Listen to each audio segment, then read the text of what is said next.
Okay. Good morning, everyone. Okay, I do believe we might be live this morning. All right.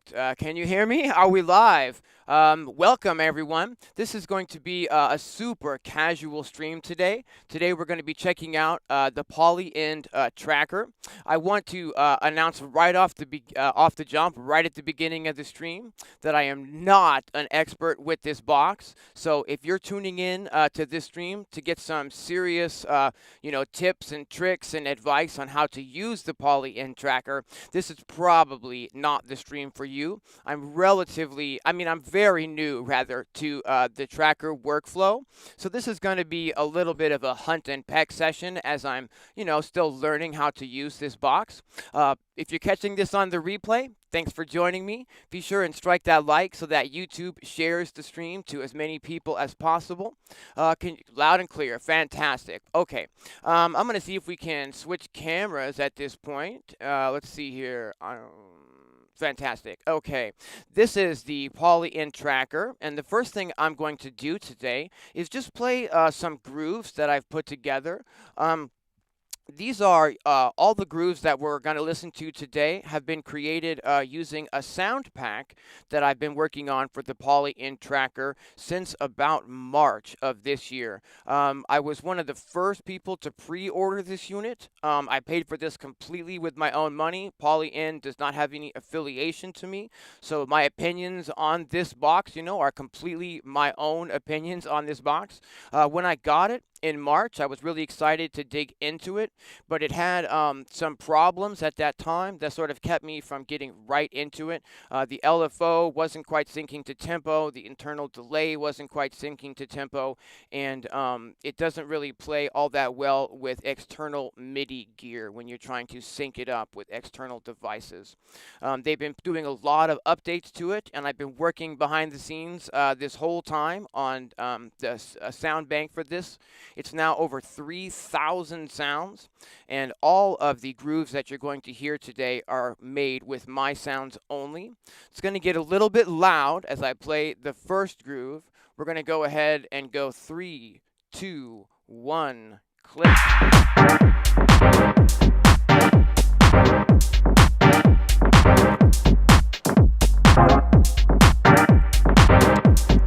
How's the audio on that? Can you guys hear my voice over that okay? It's pretty loud in my headphones. This is just kind of a little techno groove that I put together the other day. We can kind of mute some tracks on the fly.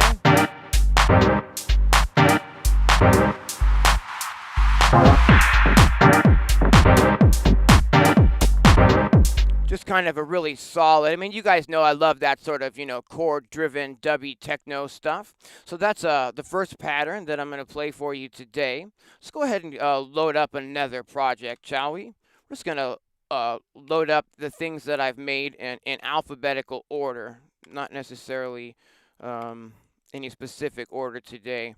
I've been working on this for the past week, which is why we're not doing a Eurorack patch lab today, because I've been spending all my time this week with the tracker. I don't have the modular setup on the desk at this time, so I figure it's the perfect time to go ahead and get in with one of these live streams with the tracker. Okay, let's see. I think we're ready here for the next groove. It's gonna get loud in 3, 2, 1.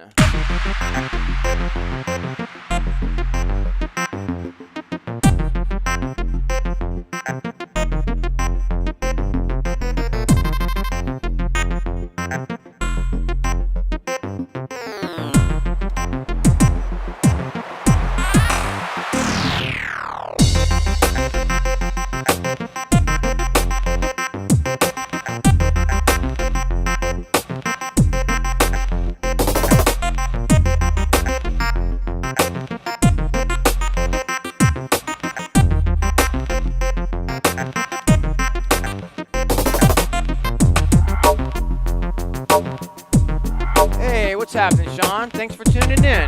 Hey, we got SRC Decay in the chat. We got Ed in the chat. Hey, Wall. Hey, Jeremy. All right. Hey, thanks, Ed.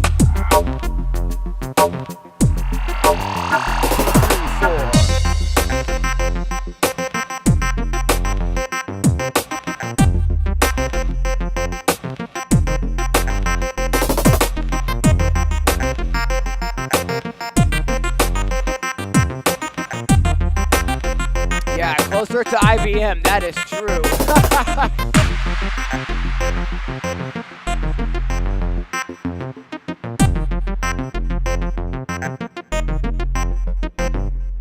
All right, so that's kind of a fun one. Let's go ahead and load up another project that I've put together. Whoops, I'm saving that one unnecessarily. Just take a moment here. How much? I believe this is $5.99 US. I actually think that the price on this is actually pretty decent. Let's talk for a moment, maybe about the closest device that's comparable to this box, which in my opinion is the Electron Digitact. Now, why would I say that? Both of these boxes are sort of based on an 8 sample or 8 track rather. I don't want to say 8 samples because you can load multiple samples on every track, and we're going to get into some of that a little bit later, hopefully. But these are machines that are based on 8 tracks. They load up mono samples, the Digitact, and the Polyend tracker, so the sample content is very similar. You've got song mode inside of the tracker, whereas you don't have a song mode in the Digitact. But both of these feature, patterns that you can create and then go back and forth in time between those different patterns. The Digitact will allow you to load, I believe it's either 96 or 98 samples per project, whereas this box lets you load significantly less samples per project. Let's scroll down here. Let me change the camera back to the overhead. Let me scroll down here and we'll verify that number. It's like 48, I believe. Yeah, 48 samples per project in the Polyend tracker. So that's about half as many samples as you can load into a Digitact project. Okay, let's see here. Did I load the next groove up? It's going to get loud in 3, 2, 1. Nope, that's the one we already heard. So let me go ahead and go to File here. We'll go to Open, and we're going to go ahead and load the next one. Oh, fantastic. This one is the first project where I actually chopped up a drum loop.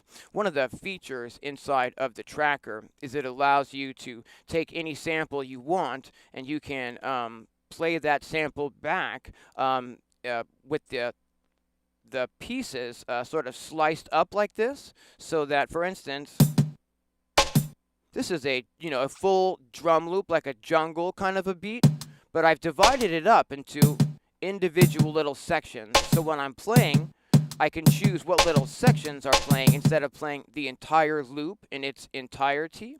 And let's see here. We'll go back to the pattern mode and check this one out. It's going to get loud in 3, 2, 1.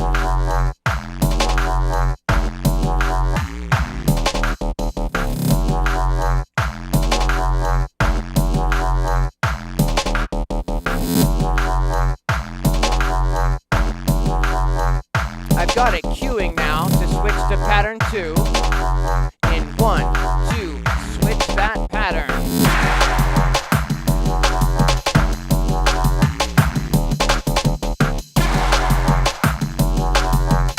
Hey, thanks, SRC.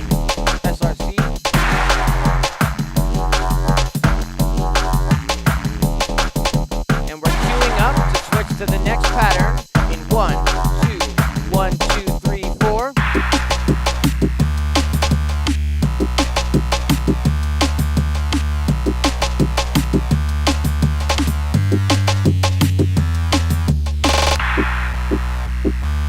Just do a little track mute there in real time. 1, 2, 3, 4.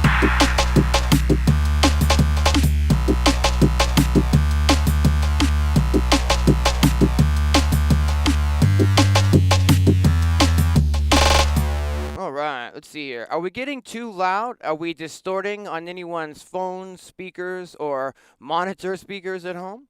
Let's go ahead and load up another project so I can keep showing you guys the stuff that I'm creating with these sounds. Don't save. Fantastic. Okay. So yes, the sample time on this box is pretty limited, frankly. Only 48 samples. You're only able to work with mono samples as well.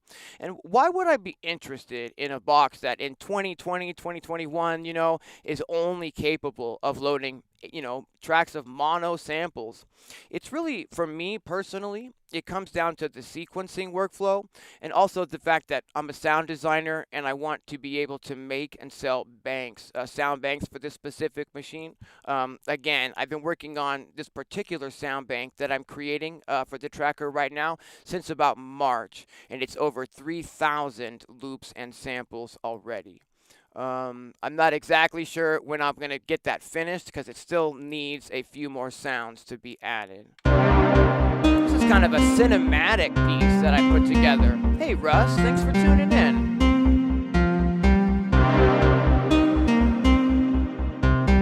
Now if you listen really close on this one, you can hear just the massive amount of reverb that I've got on this.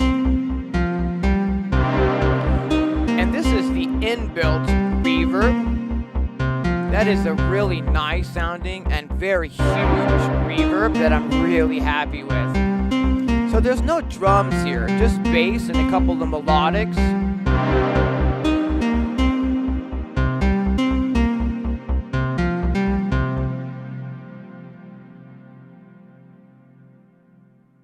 Hear that reverb? Really, really nice. I actually I'm not really able per se to compare this with the black box.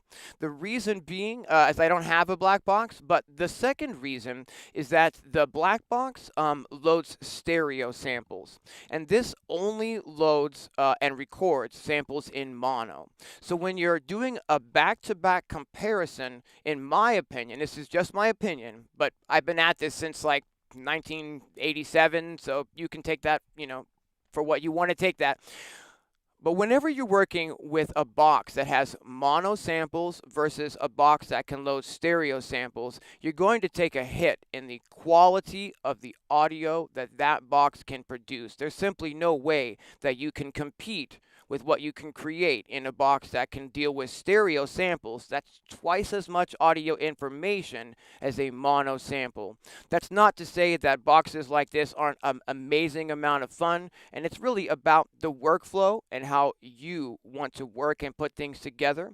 Being especially comparable to the Digitact, I think, in the way that they load the same type of, mono sample content, and you work with 8 individual tracks with that content. I find that these are really comparable to each other.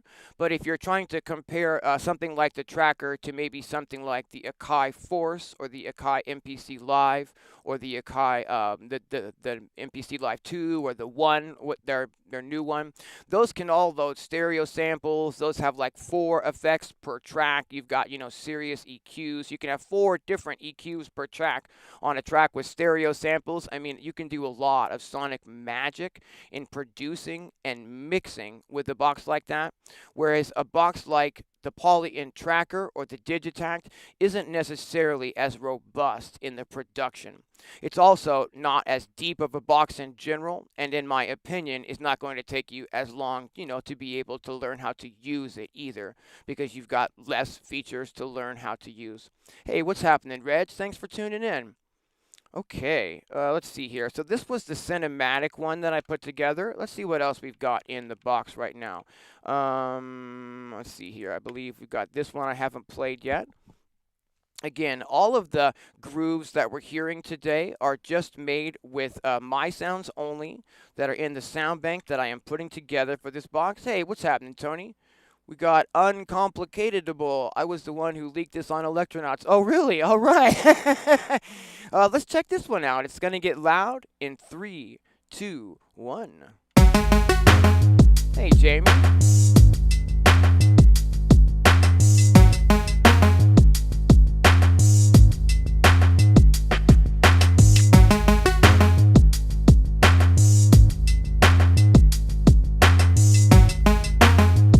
Switch to the next pattern, and here we go.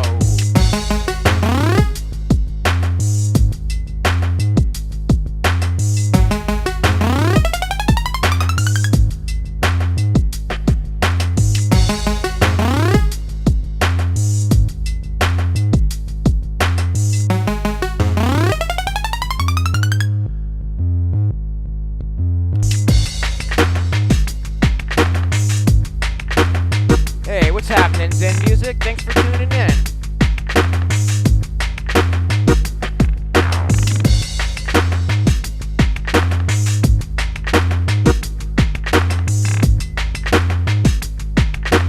Let's go back to pattern 2, and here we go.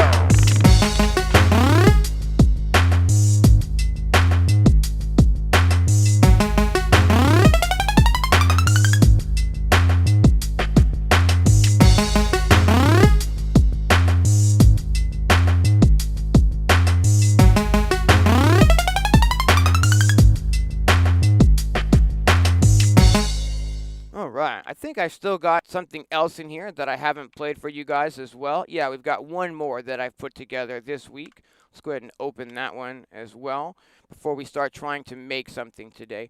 I'm not sure whether we're going to attempt to make something from scratch, 100% from scratch, because I'm still, pretty new with the machine, and sometimes, creating from absolute scratch in a machine you're not super familiar with can be a little bit tedious. So we might be just, working a little bit more with one of these grooves that I've already started in the box. I'm not real sure yet. But let's check out this last example. It's going to get loud in 3, 2, 1. Can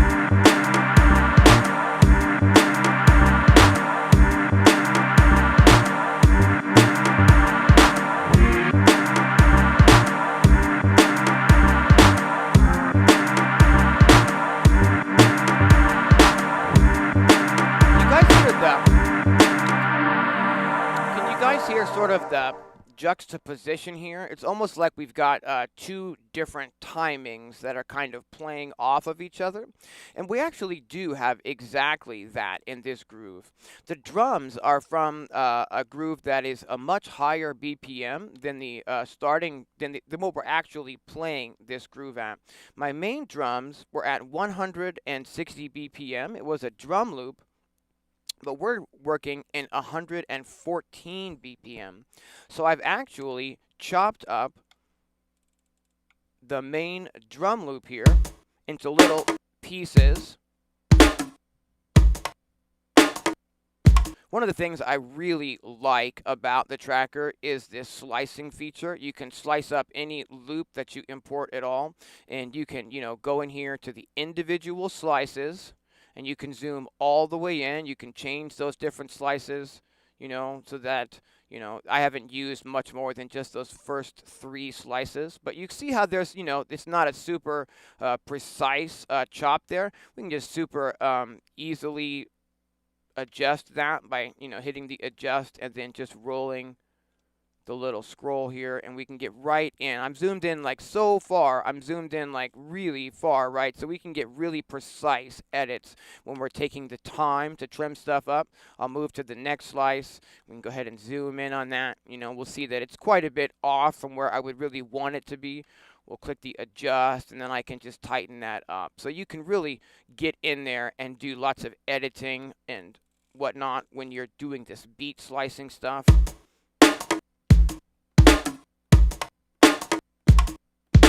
You see how useful that can be. And so I've taken that loop that started out at 160. Let me see if I can actually solo that.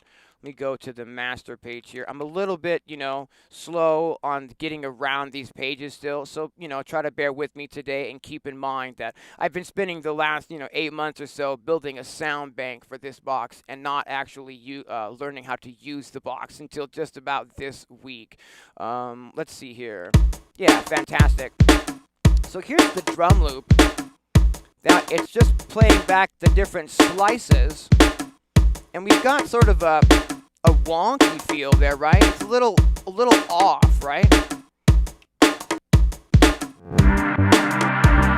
I bring in the melodics over that.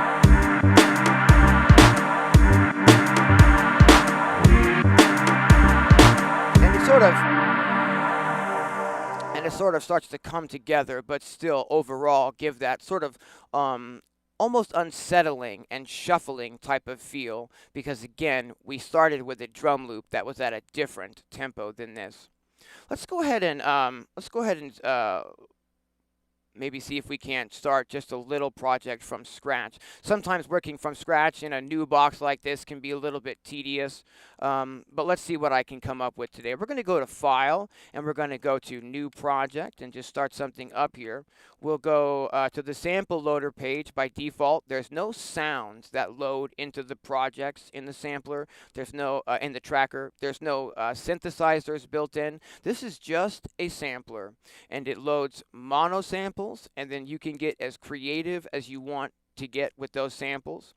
Let's go ahead and see what we can come up with here. Maybe we'll start by loading a drum loop and then just start chopping that up. I've got the drum loops divided into 2 folders in my sound bank here for sort of higher speed drum loops and lower speed drum loops.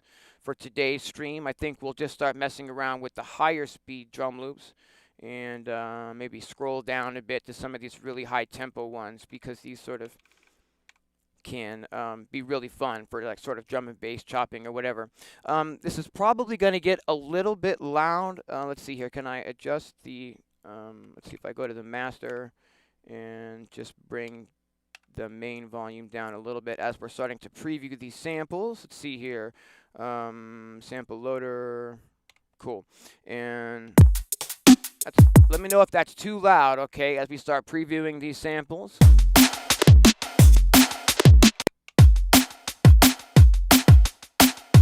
That's a really solid loop. I think we're going to go ahead and get that one to start off with. So I'm going to go ahead and import that. And it gives you the option to import it as a low quality and save as on some sample memory. This is a new feature in one of their recent firmware updates. But we're not going to worry about low quality today. I mean, you know, to be honest with you, a mono sample for me is low quality enough. So we're certainly going to import that in high quality. Now, if we go to the sample playback page, by default, you know, it just wants to play this back as a one-shot. Maybe I'll turn the volume down on this so that we can bring our main volume back up again, though. Cool. And let's see here. Just trying to check the volume on the screen there. Again, as we continue with the process today, just let me know if it gets a little bit loud or if anything is distorting, and I can fix that. Hey, Trovarsi, what's happening? Thanks for tuning in. All right. So let's see here. We're going to go to the sample playback page, right? And we can choose all these different options, like one shot, so it just plays the sample. We could choose like forward loop and backward loop and ping pong loop, you know, all this great stuff. Slices and beat slices. And we're going to go ahead and start, I think, today in this beat slice. And let's just start. I'm going to, can I add these manually? Let's see. Yes, looks like we can. Slice 2 of 2. Slice 1 of 2. All right, cool. So let's see here. Adjust. Let's bring slice 2 of 2 over to maybe here. Start, whoops, cancel. Start zooming in a little bit so I can see better.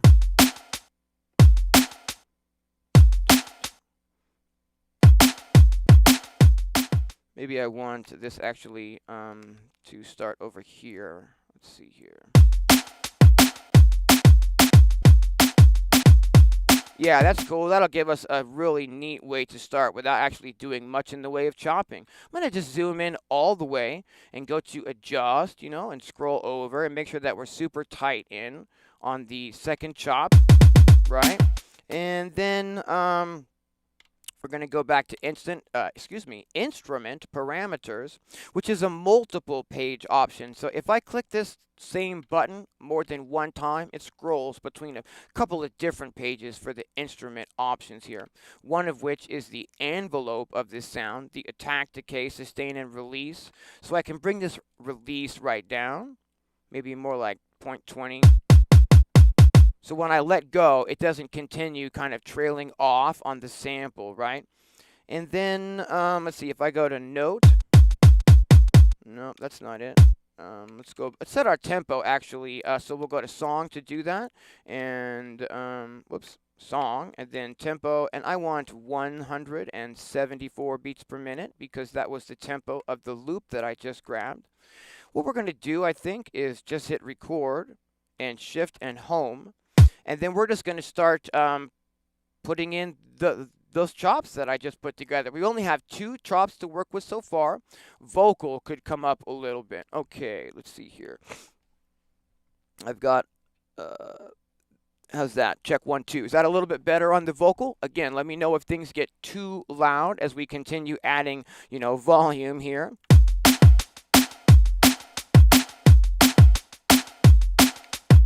Let me just actually stop so that I can explain what I'm doing without yelling over the beat here. So it's currently playing that full drum loop because we've just put in a note, but I need to tell it that we're going to work with slices.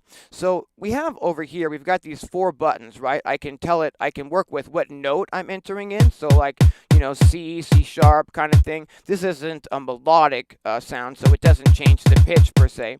But the next one over is I can choose what instrument out of our 48 instruments I want to work with. We only have just the 1 drum loop so far, so instrument 1.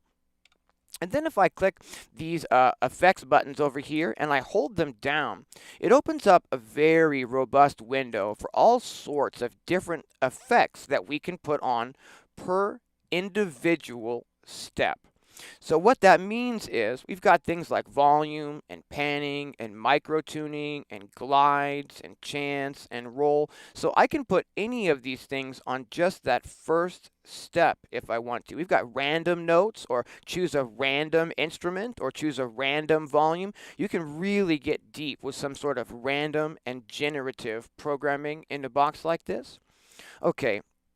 What we want to work with is we want to work with the slice because we've chopped up our drum loop into multiple slices. So the first thing, we want to play slice 1 on the downbeat. I'm going to go ahead and play that. But now it stops when it's done playing, see? And what I can do is I can start putting in, let's go back to note. I'm going to tell that second sample that I put in to play our second slice now. But we don't hear anything different than what we would normally hear yet because, let me go back to the zoom, on our beat here, I've put the dot in just where the note would normally occur. So, for instance, if we move this, let me just go ahead and copy this. I don't know, I'm going to arbitrarily just stick it up here instead and delete this note here. And now we're going to start hearing the actual chopping start occurring. Yeah, exactly. I think we're going to put it here instead. And then we're going to put in slice 1 on 17. Yeah, there we go. Dun dun dun dun dun dun dun dun dun boom cha boom ba cha boom. Okay, fantastic. Let's go ahead and go back into the sample playback window and let's add another slice, shall we? So now we have 3 slices and I'm currently on that 3rd slice, so we can adjust that and kind of bring that into wherever we would like to. Let's see here. Chop 1, okay. Chop 2, and now chop 2 is going to end, I hope you can see this on the live stream, wherever I put the slice 3 to start. I hope that makes sense. My goal here with slice 3 is to get an individual sound chopped out of this loop. Like maybe that snare drum right there. So let's go ahead and zoom in on that and make sure that our beginning of that slice is really where we want it to be. I love that we can zoom right in and get super finite on these adjustments here. So now I have control, I have control on this slice of, the snare drum and whatever comes after it. So what I want to do is I want just the snare drum. Currently we have 3 slices. I'm going to add a 4th slice and we're going to adjust that so that it trims out at the end of that snare drum. We're going to go ahead and maybe trim right in there. Okay, fantastic. Do you hear how there's kind of a little pullback, a little hi-hat there? But if I maybe, whoops, I did that wrong. Where's that undo? Undo. Hope that did it. No, it didn't. I'll have to put slice 4 back in. No worries. Okay, zoom and adjust, and it's just this one right here. And we can zoom right back in so that we can get rid of that little hi-hat sound. Cool. And adjust. Fantastic. So now, if we go back to pattern and we play the pattern, yeah. Bum, bum, bum. Okay, let's go ahead and put the snare kind of where it should go so that it feels natural here. That's slice number 3. There we go. But now we have individual snare chopped out of that drum loop. So I can put it in again and make a little ghost note snare right here. Let's go ahead and do that. This is sample 1. It's slice number 3. But what I want to do now is I want to make this a little bit more creative maybe so that it doesn't play every single time that the loop plays through. So on effects number 1, on that slot there, we've got it telling the tracker which sound of our chopped up loop to play. I'm going to go ahead and add an effects 2 at this time, and we're going to scroll back up to the, where is that here? It's called chance, and what this is going to allow us to do is to put a probability on this particular note that I'm putting in. Here it is, chance. So we can scroll the chance amount from 0 up to 100. 100 meaning it will, that sample will, when it triggers, it will play 100% of the time. But if I scroll that down to say 50, now every time that sample triggers, it only has a 50% chance that we're actually going to hear that one. Enjoy your dinner, Russ. Cool, right on. So it didn't play that time, and it played that time. Did you hear that? It's this note here.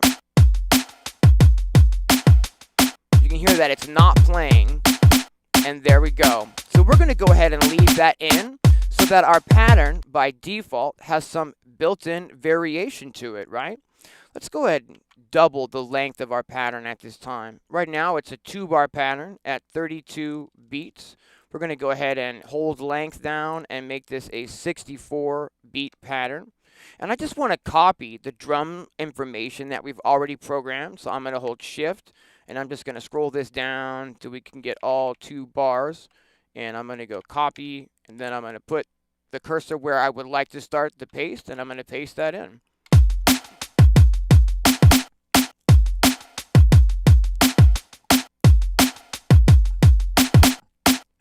So when I'm in record mode, it allows me to kind of scroll around on the page, you know, as needed, and I can see the notes. The pattern keeps playing in the background. But if I'm not in record mode and I'm just in the play mode, then the screen scrolls through the entire amount of steps in your pattern. Cool, that sounds pretty good. I think what we'll do, let's see here. I think I want a little bit more high-end information in that sound. So I think what we're going to do is go to the sample loader page and start loading up another sound to add here. Maybe like a hi-hat or a shaker or a ride sound or something to that effect. Let's see here. I've loaded this sound bank up with so many samples. It has all the samples from my Adrenalize pack for the Electribe. It's got almost all of the samples from my Digitact banks and a lot of the samples from my Model Samples banks. It's got chords from the Quasi-MIDI Sirius. It's got sounds from the Virus Darkstar, sounds from the Quasi-MIDI Revolution, all sorts of great stuff. Let's go into the Lo-Fi Dub bank. This is a bank that I made for the Digitact. And let's go into the hats and other folder. Let's see if we can find like a shaker maybe or something like that. I've got a bunch of closed hats in here, a bunch of open hats, a bunch of percussion, a bunch of rides. Here we go, shakers. Fantastic. And I'm going to play the pattern so that we can, you know, sort of hear if any of these shakers kind of gels with what we've got here. Whoops, I need to go to sample loader, not pattern. And there we go.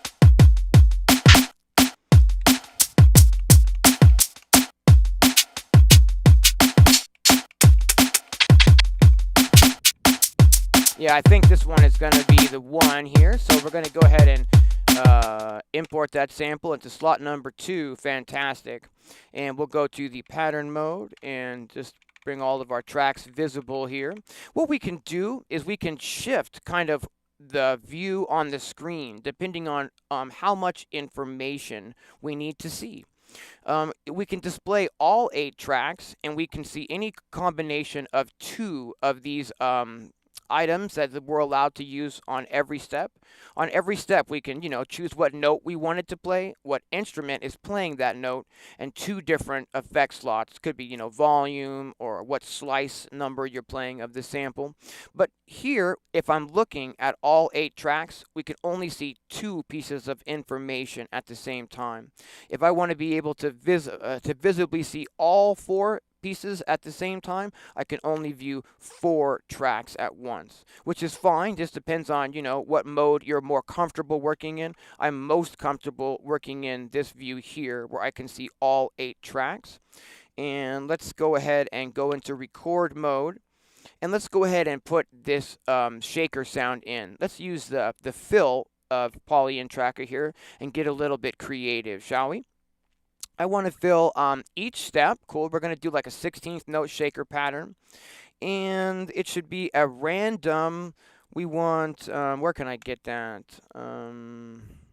Each, cool. But there was a fill type. Is it constant? I think maybe I can do it we want to basically put the same note in. It's on C5 is the default note that plays back your samples at their default position. And let's see here. I need to highlight this actually. So to tell it what I want to fill. And I can actually do a shortcut. If I'm at the top there and press Shift and the up arrow key, it highlights the whole row. So now I can go into fill. Let's see here. I want to fill each step and constantly and fill that. Okay, fantastic. Now we've got every single note in our pattern playing that shaker part. I'm going to go ahead and turn that shaker down a little bit just by default. Yeah, quite a bit down in the mix. And we're also going to put a high pass filter on that shaker so that any, low frequencies that maybe we can't hear that are maybe hiding out in the, in the frequency spectrum there will be removed. Hey, what's happening, Hayden? Thanks for tuning in. Hey, Stefan. All right. I'm going to bring that shaker down just a little bit more in volume here. Just tuck it behind sort of the drum loop. I find that, if you don't have some tight, high-frequency percussion doing that sort of double-time groove in drum and bass, it kind of lags a lot of times. And you might want that in certain sections of your song, but when you really want to push, the forward momentum, and you really want to accent the fact that you're using a high tempo, that double-time shaker or hi-hat really helps the rhythm, I think, feel the way it needs to feel for drum and bass and stuff. We've got a couple of things that we put in, so let's go ahead and save at this time, just in case anything goes awry. We're going to go to File, and we're going to go to Save As. I could type in a name here, drum and bass tutorial or whatever, but it also has this really fun little auto name feature where you just click that, and it just throws out random fun names, like this is Squalid Curtain, or Steady Harmony, or O-Fish Fireman. I'm not sure if O-Fish is a word, folks. Or a Womanly Trick. I don't know. Or an Aquatic Rock, or a Spooky Shock. Let's go with that. We're going to call this, no, it's not really that spooky, though. Maybe we'll go one more. Meaty Pure Perpetual Oranges. There we go. Perpetual Oranges. That's a great name. Here we go. All right, so we've got this project saved now, and at any time I can just, go back to the file page and hit save so that I don't, and it will embed that stuff into the project that we've done. But what I want to do is I want to vary the volume up on these shakers a little bit, so it's not just a completely static pattern, but more of a little bit of a human feel. So what we're going to do is actually I had those highlighted and I accidentally unhighlighted them. So we'll make sure that the entire row is highlighted. I'm going to push effects 1 at this time, and the slots are empty because we haven't assigned anything there. And I'm going to go ahead and assign the effects 1 slot to volume. And then if I hit fill, fantastic. We can do each step, each one step, and I want to do effects type. It knows that I want to do that because that was what was selected on pattern mode.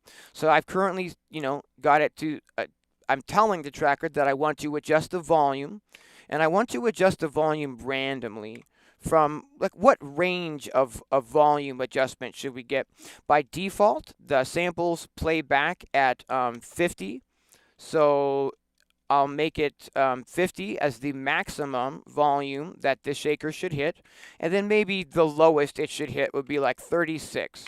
And we fill that. And then here, it just fills these volumes, every step with a random volume amount, so that the shaker is not going to hit at the exact same volume every single time. You know what I mean? And that gives us a little bit of sort of realistic vibe in there. Now, one thing you'll notice here right off the jump is that I was trying to bring those overall back in the volume by adjusting the volume over here on that sound. But nothing's really happening anymore, right? And you're like, wait a minute, what happened to my volume? Well, what happened to the volume is we told the tracker what the volume should actually be. So no matter what I'm setting the knob at, it still knows those numbers. But I feel like it's a little bit too loud in the mix, so we're going to go ahead and select the whole row again, make sure that we're on the effects number 1 for volume, go back to the fill, and then all we have to do simply is change these numbers a little bit so they're not as high. And this is, again, the volume of those shakers. So if I want it quite a bit lower in the mix, I'm going to go maybe from a lowest value of 25 to a highest possible value of 40. And we'll go fill. And now it brings all of those randomly down to lower values. And we've tucked that shaker back in the mix quite a bit. I still think, though, that I want them a little bit softer. So I'm going to go from 20 to 35. I love this, that it sort of remembers your last settings. So if you want to just come in and try to do it again, it's super easy to do. There we go. That's more what I'm looking for there. So if I go out of recording mode by just pressing record, now it starts, scrolling the pattern on the screen so we can actually see our notes here. All right.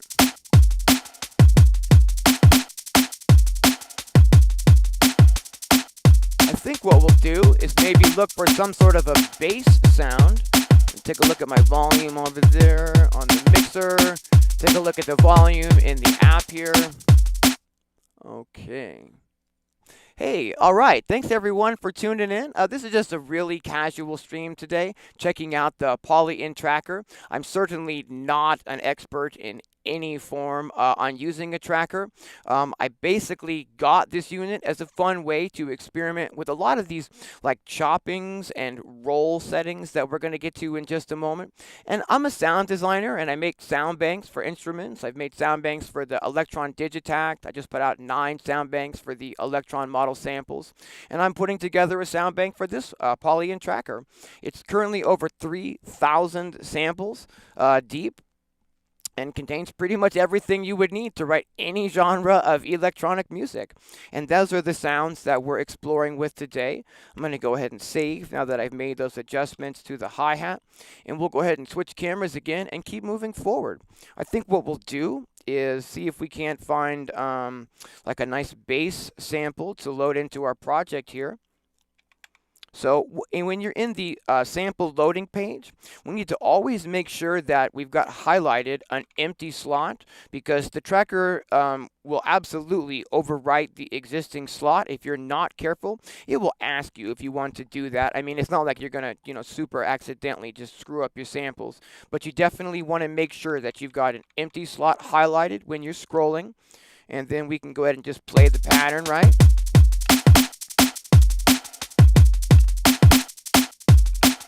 can maybe go into the drum and I've got the drum and bass fuel expansion that I made for the people who purchased the full Digitact bundle of 7 sound packs. They got a free drum and bass pack, and that full pack of samples is in this sound bank as well. So let's go in there and see if we can't find a bass to sort of go with the drums that we've got here. This is probably going to get really loud, so what I'm going to do is turn the master volume down while we're scrolling for this bass sound. Yeah. Sample loader, and now I can just... Now, sample selection is a really, really important thing. And oftentimes, when I'm scrolling through samples, I might find something, pretty quickly where I'm like, ooh, that's almost it. And I might be tempted, to go with that. But I really find that if you take those extra few moments and maybe scroll just a little bit more, you can often find a sample where it's not, oh, that's almost it. I can kind of work that in, but rather, oh, that is absolutely it. So my point is that I definitely recommend taking that little bit of extra time in sample selection because it really is an important thing. All right.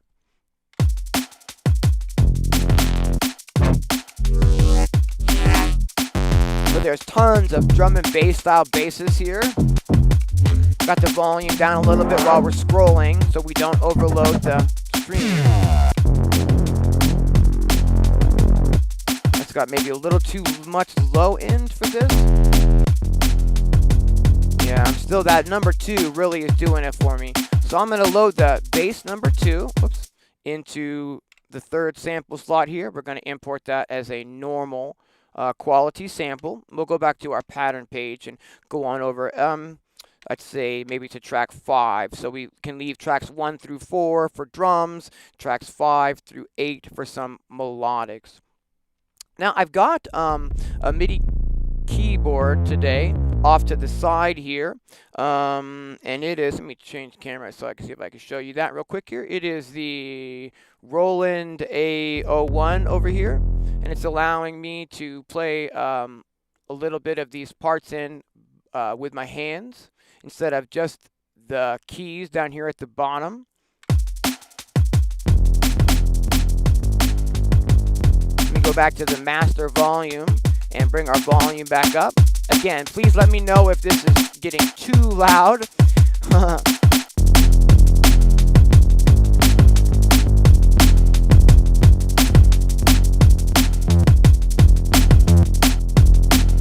Ooh, okay, now we're getting somewhere. I'm gonna go ahead and switch cameras maybe for this so you guys can see that we're playing this in. I guess I'd have to hold that. That's not really gonna make much of a difference then. Oh well, sorry.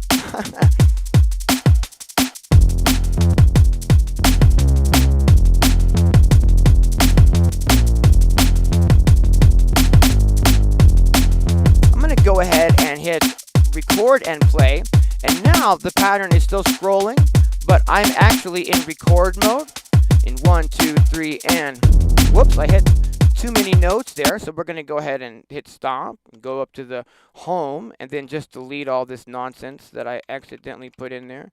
Delete. Make sure we're on note, and delete, please. No? Maybe. Oh, I'm not in record mode? Okay, fantastic. So we'll go shift, copy all that stuff, and go delete. And try again by just hitting record and play to get it to go in real time. I also want to make sure that I'm recording on track 5. I'm going to go... Okay, cool. Let's go shift, record and play. There we go. 1, 2, 3, and...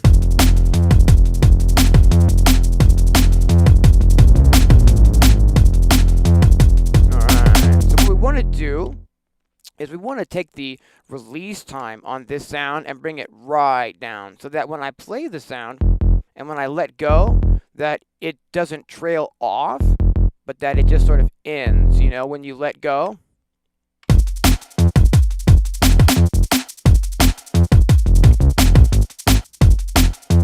Gonna give it a little bit more of the release there.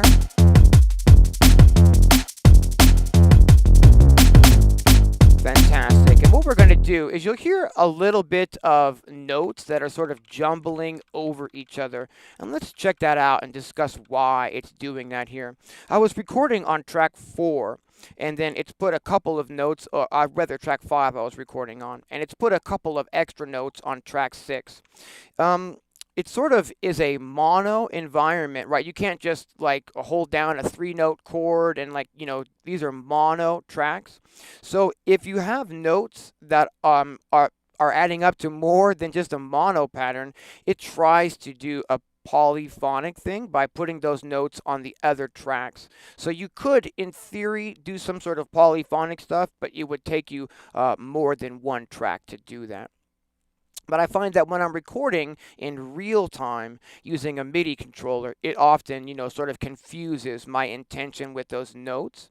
And then all we need to do is just go and fix that. So if I'm on note here and I just put in an F5, which is what I played there, then I can come over here and I can delete that note. I can go back over here and I can put the off there and I can delete that because I want all of this stuff to be on track 5.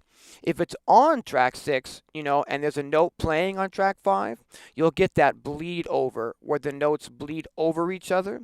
And sometimes you might want something like that, but especially for bass, you don't want something like that. You don't want the bass to hit over itself and create that strange muddiness in your mix. So we're just going to go ahead and just move these notes on over to that track. And that's something that I've kind of had to finesse with the tracker as I'm putting things in real time. Let's check this out now.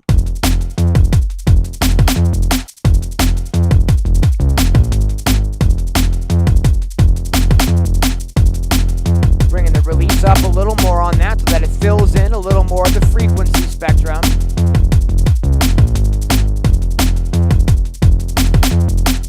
Let's see here.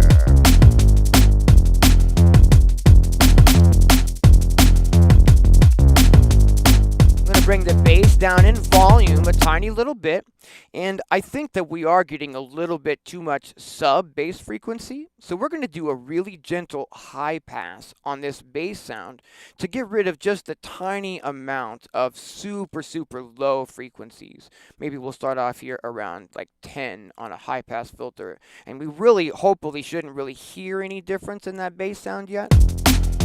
Yeah, that's nicer.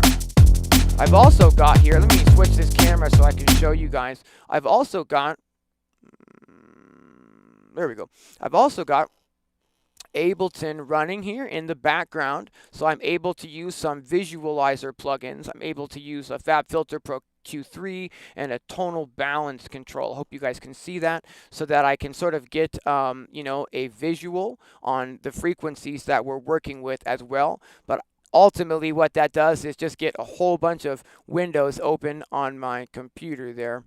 Okay, let's go with that for now, I guess, right? Okay, cool. And let me switch back to the other camera. Cool. Okay, and sorry, I've got too many things open on my screen at the same time. Okay, fantastic. Let's go ahead and check this out. Yeah, so we're still getting plenty of bass sound, but it's just not pushing those subs quite as much. All right, let's go ahead and load some more sounds in here, shall we? I'm going to go ahead and bring the master volume back down a little bit more as we're scrolling through some new sounds. We'll just play the mix in the background, go back to the sample loader tab, and we're going to make sure we're in an empty slot. And I'm just going to see what we might want to load here. Often I might go with like just a chord stab or something like that. But I think today we'll go ahead and check out some actual synthesizer one-shots. In the sound bank for the tracker, I've got the Melodics pack, which I put together originally for the Digitact, which is 50 basses all tuned to C, so they're easy to work with, and 50 synthesizer sounds all tuned to C, so that they're easy to work with as well. So let's go ahead and go into the folder of synthesizer sounds. Now, our groove that we're working with today is in the key of F minor, but let me see if I can, whoops. Where am I? There we are, fantastic. The groove that we're writing today is in the key of F minor, but all of these samples here in this folder are tuned to the root note of C, which means when I preview them, we're going to hear them playing back a C.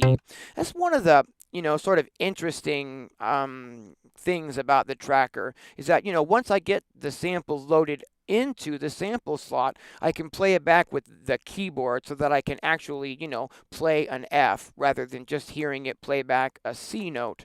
But you can't actually play the sample while it's in the preview window. You need to load it first. So sometimes you kind of need to use your imagination when you're loading as to trying to consider like the tonal quality of the sound, and is that something you're looking for in your mix? Because these aren't going to match up as I'm previewing. They're not going to match up in that root note. Let's go ahead and play this.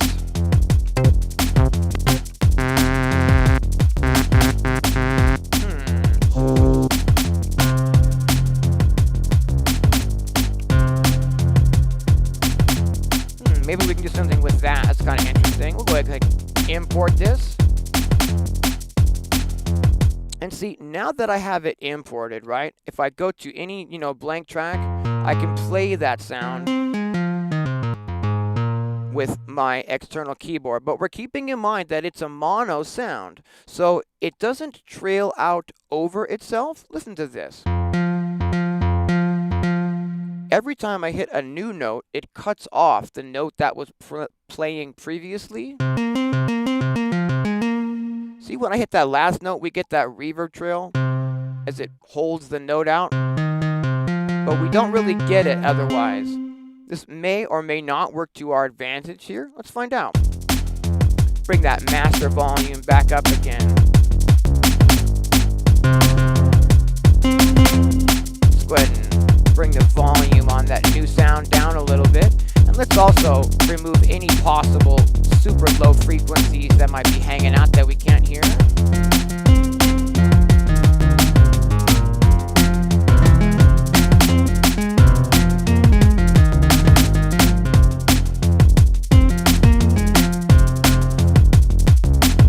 Go ahead, just make sure, make sure that we've got this tuned correctly here. If I bring up Ableton on the screen, bear with me for a second. Yeah, we do. Fantastic. Okay.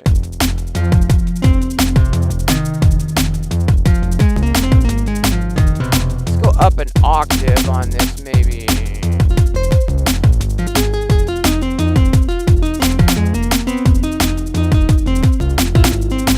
Just kind of plunking around on the keys, not doing anything too serious there. But one of the things we've got in the instrument effects for every single instrument is you can not only change the bit depth on every instrument from 16-bit all the way down to 4-bit. Check this out. Hear how nasty it gets down there at a 4-bit setting? We're literally doing kind of a bit crushing effect here.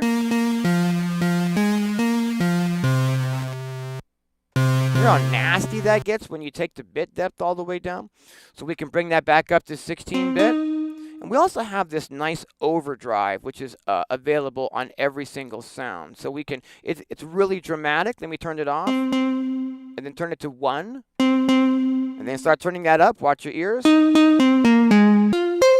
This really helps to get a little bit of extra, exactly what it says, drive on your sounds if you need them to cut through the mix a little bit better.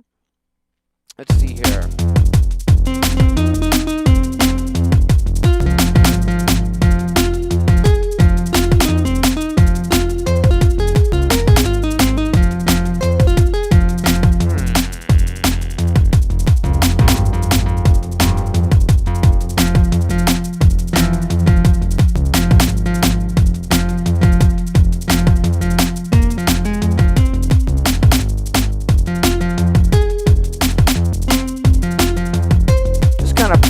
Around for patterns here to see if anything sort of jumps out at me. I'm going to go ahead and just hit record and play. 2, 3, 4, 2, 2, 3, 4, 3, 2, 3, 4, 4, 2, 3, 4.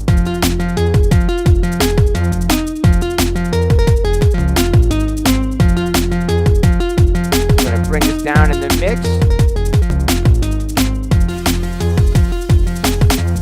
Play around with that bit depth a little bit. I think we'll grind it out a little.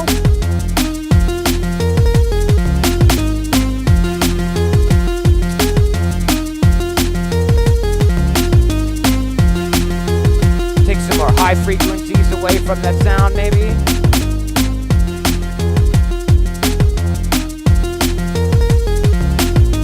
Put some reverb on that sound, maybe.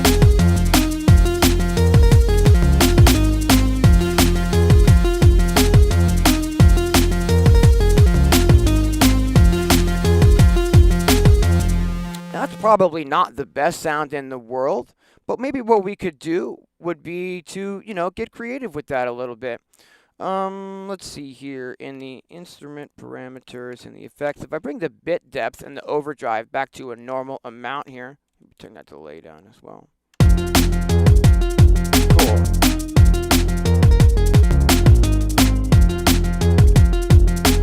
I think it might have done some of that doubling. I'm going to check here and see if it did or not, because I really want that stuff to be all mono. It looks like it did just a little bit here. So we want this, whoops, need to be in record mode to do that. So record, and let's see here. Let's see what, okay. So we want to make this an F6. Now you can hear that we're changing the actual melodic content because it's a melodic sound. Okay, and I can just go ahead and delete it from, whoops. I can go ahead and delete it from over there, and we want to put an off here, and then delete that off, and I believe everything else is on the same row now. Fantastic. Again, what that is doing is making it so that every time the next note hits, that it is choking the previous note, so that nothing is holding out over itself. If we need things to hold out over themselves, we can always utilize, putting things on different tracks to get the tails to sustain out. Let's go ahead and save what we've done so far. And you might remember just a moment ago when I was speaking about the sample loading and explaining that you can't really play back the sound melodically until you get it into the instrument section. So now that we've done that, we've gotten the sound in here and we've played it in melodically and created a little melodic part for that, we can easily just start scrolling through. Let me keep that sound highlighted, and we can scroll through the rest of these sounds here and import those and replace the existing sample in the slot. And now we're just kind of randomly hearing different synthesizer sounds playing that exact same lead.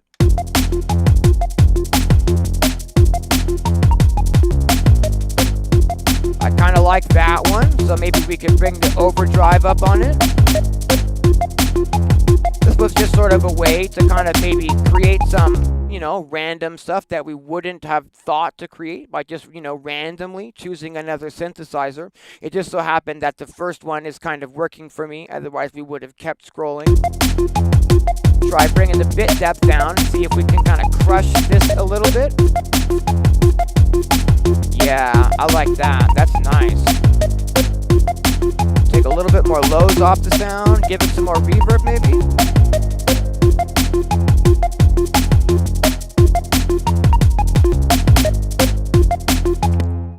Fantastic. Now, those of you who were here from the very beginning might remember that I was speaking a little bit about some of the issues that the tracker had when I first got it. I've had it since about March. Hang on for me one second. I'm going to a website here that I get some information from.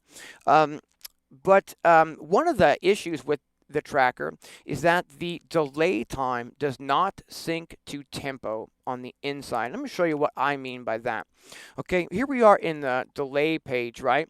And we've got a ping pong setting. We can turn ping pong delay on and off so the delay bounces back and forth between the speakers. I like that on.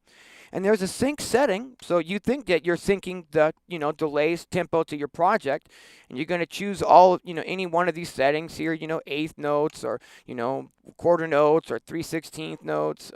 But the problem is it's just not accurate somehow. The timing isn't correct. So I turned this off. Okay, and then you'll notice here that in the manual settings, we can actually punch in a milliseconds number. And what I do is, let me see if I can show you. Change the camera here. Fantastic. What I do is I go to a website over here called musiccalculator.com, and then I just punch in on the second row down. It says delay timing, and that's the numbers that I'm after. Our tempo is 174 beats per minute, and I'd like to know what the millisecond timing is for 174 beats per minute to get our delay time into eighth note triplets rather. So I'll just put that on the screen here, 174 beats per minute at eighth note triplets, and it spits out a milliseconds number down here at the bottom. That number is 114. I'm going to just double that for 228, and I'm going to try to put the time of the tracker as close to that as I can. It allows me to do 231 milliseconds. That's pretty close. Excuse me while I slide that camera there. Okay, and then what we'll do is go back to the instrument page, go back to effects, and turn that delay up. All right. You hear that delay starting to come through now?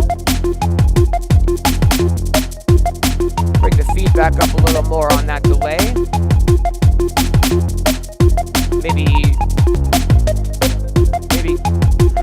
go back to the 115 number. A little more feedback still. Yeah, I like what that's doing to the sound. I'm going to remove a little bit more of the low frequencies from our lead sound. How's that sounding there at home?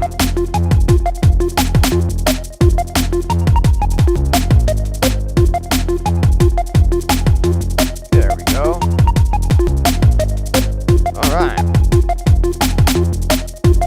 Is the lead sound loud enough? Is the lead sound too loud? Anyone got any opinion on that lead sound? Let's see if I can get OBS chat back up on the screen so I can see if anyone's commenting. I had to go off that site there. Hey, we got Head Nods Flying Oscillator Circus in the house. All right. Yeah, super handy. Again, that's musiccalculator.com, guys. I use that one in just about every project I'm working on. If you need to find out any millisecond numbers that relate to tempo or like, eighth notes, if you want to sync things up like the release time of a compressor, for example, to your host tempo or things like that, definitely musiccalculator.com. musiccalculator.com. Lead sounds just right. Hey, thank you very much, Hayden. I appreciate that. Let's go ahead and get sort of an impact sound in here that we can, accent our downbeat with. Let me just see here. I believe, our pattern is 64, which is a 4-bar pattern. Before we put the impact sound, let's go ahead and turn this into an 8-bar pattern, though, shall we? I'm going to hold the pattern length down and just scroll this down to 128 instead of 64. I'm going to go back to the very top of the pattern here, and I'm just going to start highlighting all of these tracks. I really only need to highlight tracks 1 through 6, but it doesn't really matter. And we're just going to scroll down until I get to the end of the 4 bars that we had programmed originally. I'm going to copy that, and I'm going to put the cursor, I'm going to make sure we're in record mode by pressing record. I'm going to put the cursor where I want it, and I'm going to hit shift paste, and it's just going to paste all that information in for us, hopefully. Looks like I did something wrong, so we'll figure that out. Yeah, something didn't quite come out right, so we'll figure that out. Okay, I'm going to go shift, and we're going to highlight all this stuff. Make sure we're in note mode. Whoops. Bear with me. I am certainly new to this workflow, and I know a lot of people are super versed at using this and, maybe came from a background of using trackers in the 90s and stuff. I did not come from that background, in case you haven't figured that out yet. And this is absolutely my first experience working with a tracker, and I believe that did it. Yes, it did. Now we've got our pattern converted into an 8-bar pattern by just copying what we had and dragging that down to the bottom set there. Fantastic. I'm going to bring the master volume down again. Whoops. There we go. So that it's not super loud, but I'm scrolling for the samples.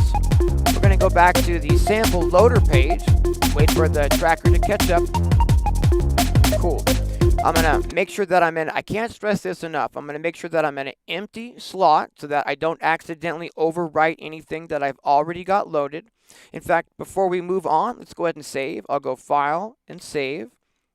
It's always a good idea, to over save. I see so many posts and so many different DAWs about people, I've worked for 2 days and I lost, my stuff. What do I do? Well, you save without working for 2 days, for the love of God. Anyhow, let's see what we can find here, shall we? Sample loader. Let the tracker catch up. I'm in a blank slot on the right, and I just want to find like an impact sound. So I've got a folder here of Dean's Effect Stash. These are like my personal effect sounds that I've been using, oh gosh, I don't know, for the last 10 or 15 years, and pretty much all the music that I've been putting out. There's bass drops and crashes and risers and stuff in here. But let's grab my go-to noise burst crash, shall we? Yeah, cool. It sounds like that. We're going to go ahead and import that right in. Normal quality, fantastic. And we'll go to pattern and maybe put that in on track 8. We'll shift and home. And if I make sure that we're in the notes and record, boom, I can put that in. What I want to do, though, is I want to make sure that when that sound hits, that it plays, it's kind of a long sound. And so I want the release of that sound so that every time I hit the sound, it plays the full amount of that sample. Let's go ahead and this is that impact here. Let's go ahead and take any possible low frequencies. You guys know this is kind of a thing that I do on any sounds that don't need to have super low frequencies. I'll put a little bit of a high pass filter there. Hey, happy accidents and a lot of garbage is not that bad. That's not a bad place to be. Let's go ahead and put a little bit of effects on this as well, a little bit of reverb and a little bit of the delay, just to kind of get this sound in the same acoustic space that we're already working in. I hope that makes sense. Cool, it needs to be a little louder. In fact, this is a great opportunity to utilize the effects that are built into every single track. Again, from before, if you remember, I was letting you know that we have this cool overdrive, which sort of allows us to get a little bit more grit and volume in some of these sounds. So you can hear the difference, right? No overdrive, and it just instantly, there's without. It's just like instantly huge amount of, volume jump that we get there, right? So I'm going to turn this down in the mix a little bit. And I maybe pan this like 5 to the right so it's not just super in the middle. Yeah, cool.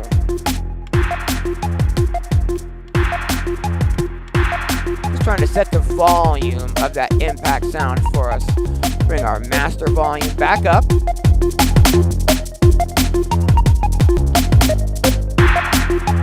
Awesome. Let's bring it down maybe 1 click. One of the things that I'd like to show you at this time is how we have this awesome full mixer. If we press the master button on the upper right, it allows us to scroll between 3 different pages. We have our master 1 page, which is like our main volume. We have our reverb settings. We have our main delay settings, right? There's a built-in limiter to the tracker, which I don't find all that useful yet, but it is what it is. There's a built-in 5-band EQ on the master bus, so that once you've got sort of a groove shaped, you can use this to sort of further get your overall frequency content where you'd like it. I find this to be really helpful. The only thing that's a little bit of a bummer is the frequencies are fixed. You can't adjust what frequencies you're going to be working with. Those are predetermined. The first one is 115 hertz, and I'm guessing this is a low shelf filter, not a notch type of bell filter, but I'm guessing that it's a low shelf filter. The same thing with the top one. I'm guessing that it's a high shelf filter, and it's fixed at 9900 hertz. The 3 in the middle are 330 hertz, 990 hertz, and 3000 hertz. I really wish we had one at 500 hertz, or that I could adjust those for my workflow personally, but it's still really nice to have. On this master page, we also have a bass boost, which I don't really think is working as expected yet, but they're doing a lot of updates, and who knows. We've also got a space control, which sort of allows us to do like some stereo widening. We're not going to mess with that right now. On the second master page, though, we've got a full mixer where we can see all of our individual track levels. We can also, you know, mute and unmute everything in real time. And on the third page here, we have the visual representation of our delay level, our reverb level, the dry mix level, and the line in level. When the tracker first came out, you weren't able to use the line in to like put another device in and then hear that through, but they have fixed that now so that you can use the line in on the back to put a stereo signal in, and you can adjust the volume of that as well. So if you've got one more device, for instance, and you want to combine that with this, you can just run that right into the tracker and then use the main out of the tracker to get, you know, both of those volumes. Somebody had asked about the in out. I can't really move this very much, but you've got a a power here. You've got it running via USB power, and then I can't really move this that much. Sorry. We've got a line out, which is a mini stereo jack, a line in, which is a mini stereo jack. We have a microphone input, which I believe is a mono mini jack. We have a MIDI in and a MIDI out jack as well, so that we can sync this up with other gear, although it's currently not syncing up with other gear super great at this time. Let's see here. So we've got our chopped up drum loop here, we've got a bass line, we've got a little bit of a melodic element, and then we went ahead and put in the impact to happen on the downbeat. Let's hear this pattern.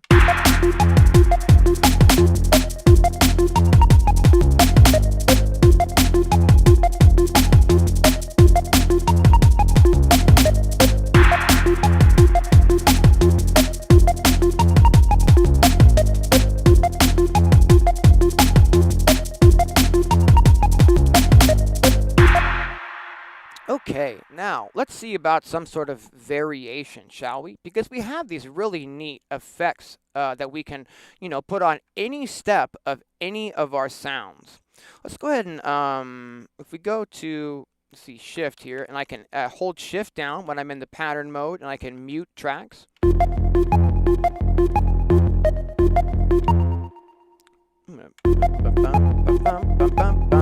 Okay, this one here. Perfect. Hey, I got it right on the note. I'm going to put the roll effect on this particular note. And now we're just going to need to view that pattern. Why can't I see that? Oh, because I'm not in record mode. Is that why? Yeah. Okay, fantastic. So let's see here. If I can choose any of these four things to view at any one time, so I can view like my note and then effects 1, or I can view like the instrument and effects 2. It's really customizable. Again, if you want to see everything on all 4 on the screen at once, you can only get 4 tracks in your line of view here. But you can go back and forth between those 4 tracks, you know, with the buttons here. But I really like to see all 8 tracks at the same time if possible. That's just kind of my, you know, preferred workflow. So here we have these roll effect settings, right? And it does all sorts of different stuff. There's all these little different variations of what the note will actually, what the roll, excuse me, will actually do to the sound. Let's hear this one. I don't really care for that so much. Let's see if we can't find a different one. Let's try this. That's a reverse. The V stands for like volume. So it's a reverse volume build, I believe, is that particular roll there.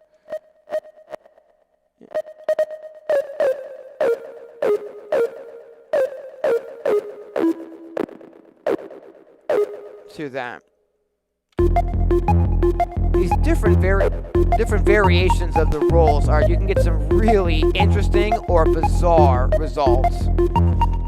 Listen for this note here. Yeah, I like that. We got a little bit of a variation happening there on that one.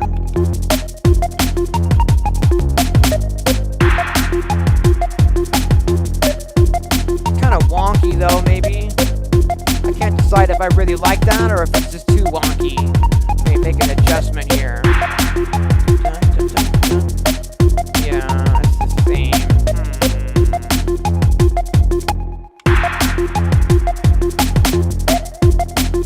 Ooh, I like that. That's kind of bizarre, isn't it?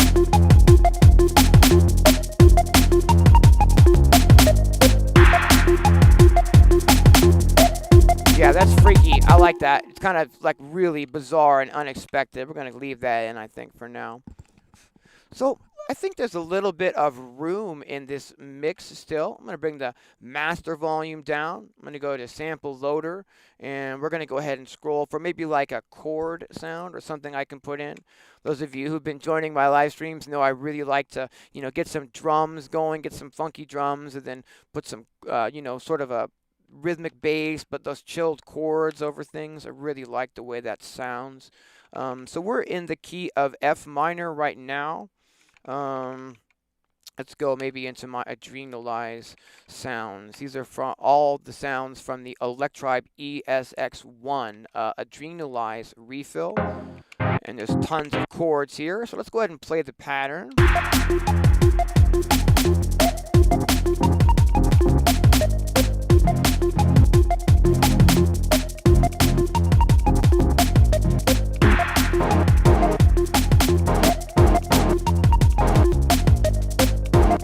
Yeah, I like that. Let's go ahead and import that sound in. We'll import that normal quality.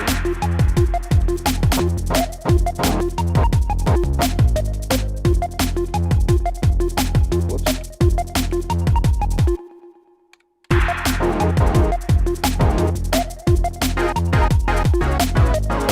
Using the external keyboard here.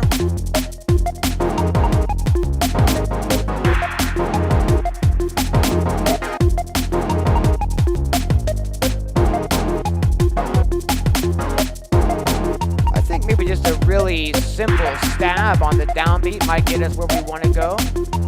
1, 2, 3, 4. And 1, 2, 3, 4. Yeah, I kind of like that. I'm going to bring our master volume back up. How's the volume? Am I getting too loud there at home? Can you still hear my voice as we keep adding more sounds?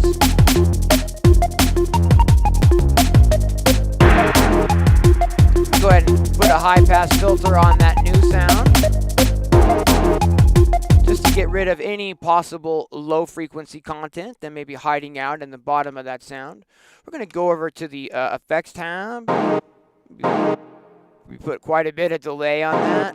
Yeah, maybe some delay and reverb on that. And let's see here. Whoops. Go back and maybe a little bit more frequencies off the bottom. Ooh.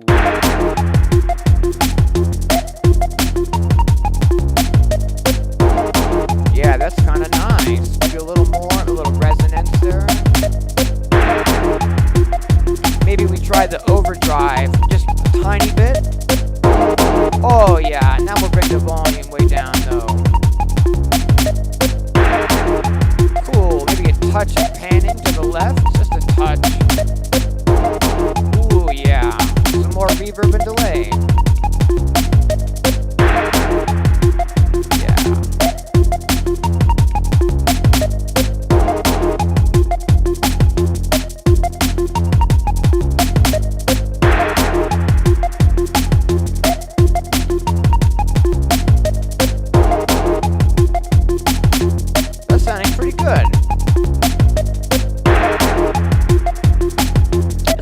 Save at this time. We'll go to File and Save. Let's see here. We've been going for almost about 84 minutes. I'm going to take a moment and let's see here if we can't.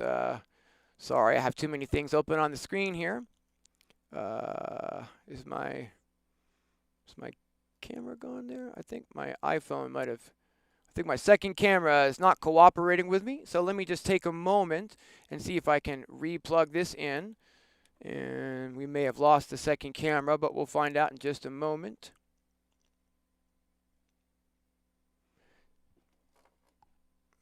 Do I still have the second camera? Nope. Alright, it seems like I've lost the second camera, so I apologize for that. And hopefully the stream is still showing the... Oh my gosh, I have too many windows open. Let me just see if I can get OBS open here and figure this out. Okay, so it looks like can you guys still see that okay? Is the stream still going okay? I think I'm having a little bit of problems with my main webcam there. But let's see here. I'm going to assume that the stream is still going and that you can see the Polyend tracker here. Let's make sure we got our save on. I'm pretty sure I just did that. If you have any questions, now would be a wonderful time to ask those. Still have it. Fantastic. Let's see here. Yeah, this works, that doesn't, exactly. I really wish I could get my main camera back is the thing. I'm not sure what sort of, not my main camera, but my second camera per se. I'm not really sure what happened there, but we're just going to keep moving forward, I think. So I guess what we could do now might be to copy this pattern into a second pattern and then maybe make some variations of this pattern. So let's go ahead and do that. I'm going to hit more. And if we're in record mode, it will allow me to just copy the whole pattern. If I hit more again and scroll to an empty pattern, then I hit more again and paste the pattern. It seems a little bit odd to me. You have to kind of go back and forth between those two windows. It's a little bit unintuitive to hit that more to get that, you know, but regardless, here's our second pattern, which is the same as the first pattern now, right? But let's assume that we want to make our first pattern, our pattern 1. Let's assume that we'd like to make this pattern a little bit more chilled out so that when we switch to pattern 2, you know, it's like kind of building up. I think maybe what we could do would be to, let's see here.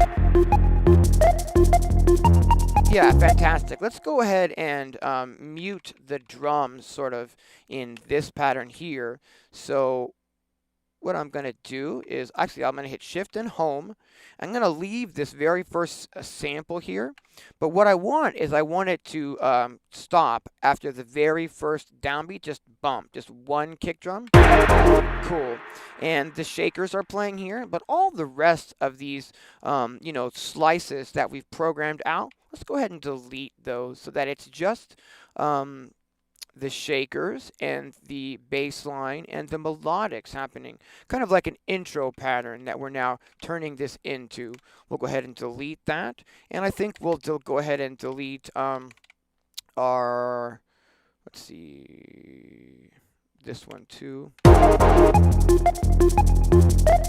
Yeah, and maybe, let's see here, bum, is it the, yeah, it is. So I'm going to go ahead and take the bass part and make it way, way less, right? We'll make it go bum, bum, and then just completely rest for the rest of those 4 bars.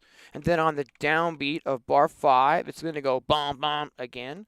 So we'll go delete, we'll keep those in and delete the rest.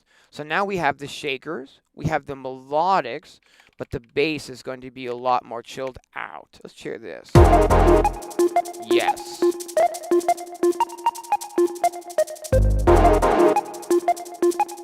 In 1, 2, 3, 4. Cool. I think what we'll do is go ahead and make some sort of a fill at the end of pattern 1 so that the transition between pattern 1 and pattern 2 makes a little bit more sense. So on the very first track here, we've got our drums and they're sort of sliced up. I think I'm going to go ahead and make sure we choose the right instrument here, which is our drums, and we can now start choosing the slices of those drums. I think we have like 3 different slices. Yeah. So slice 3 is just that snare drum, if you remember, that we trimmed out previously. So we currently have one more like available effect to put on this slot. So I think what we're going to do here is do the volume and just do kind of like a neat little snare build up at the very last. You can hear as we roll the volume that it's sort of, you can hear the representation of that happening. So I'm going to go ahead and make the first one very quiet. I'm going to copy and then start pasting this out so that we have an 8-beat roll, here at the end of our 8-bar pattern. And what I'm going to do is just really casually start bringing the volume up on these by about 3 decibels or 3 notches per se on each hit, so that the volume of our snare roll will build a little bit more.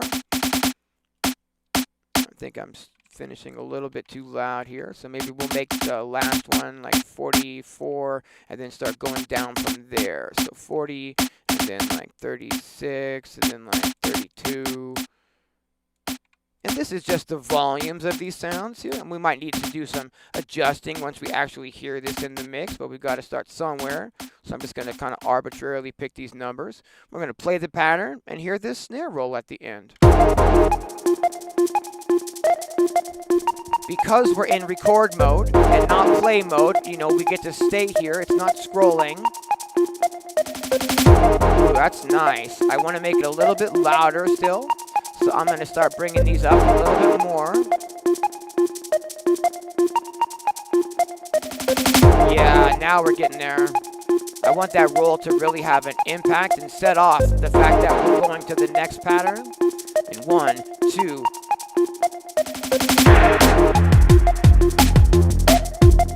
All right. I'm going to go ahead and save now that we've done that little bit of extra programming there at the end. And this is a neat thing as well. Now you have 8 tracks in the tracker, right? And we've just programmed, let me go shift home and then back to the bottom. And we've just programmed, I'm on pattern 2 and I want to be on pattern 1. We've just programmed this drum roll down there at the bottom. But these are just snare drums, right?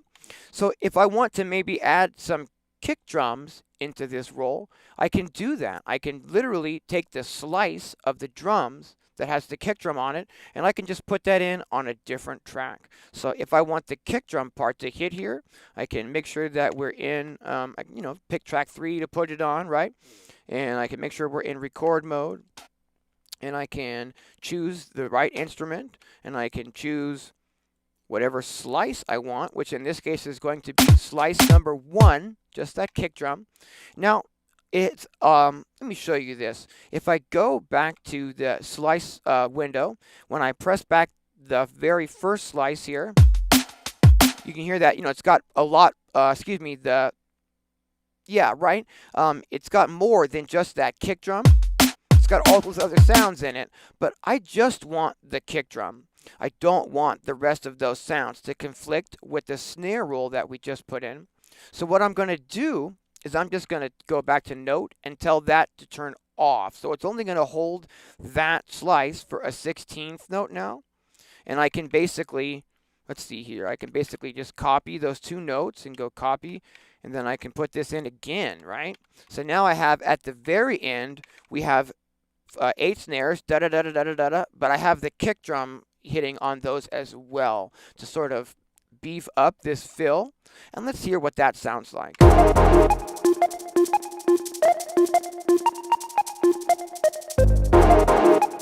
Might be a little loud, these kick drums, might need to turn them down. No, that was very cool. All right. So let's go ahead and get out of record mode so our pattern is scrolling again. We're going to save what we've done. And all we're going to do is go back to our first pattern, play it from the beginning, and then see how the transition sounds when we're transitioning from one pattern to the next. Here we go. If I press pattern and the right arrow, now it's waiting. In 1, 2.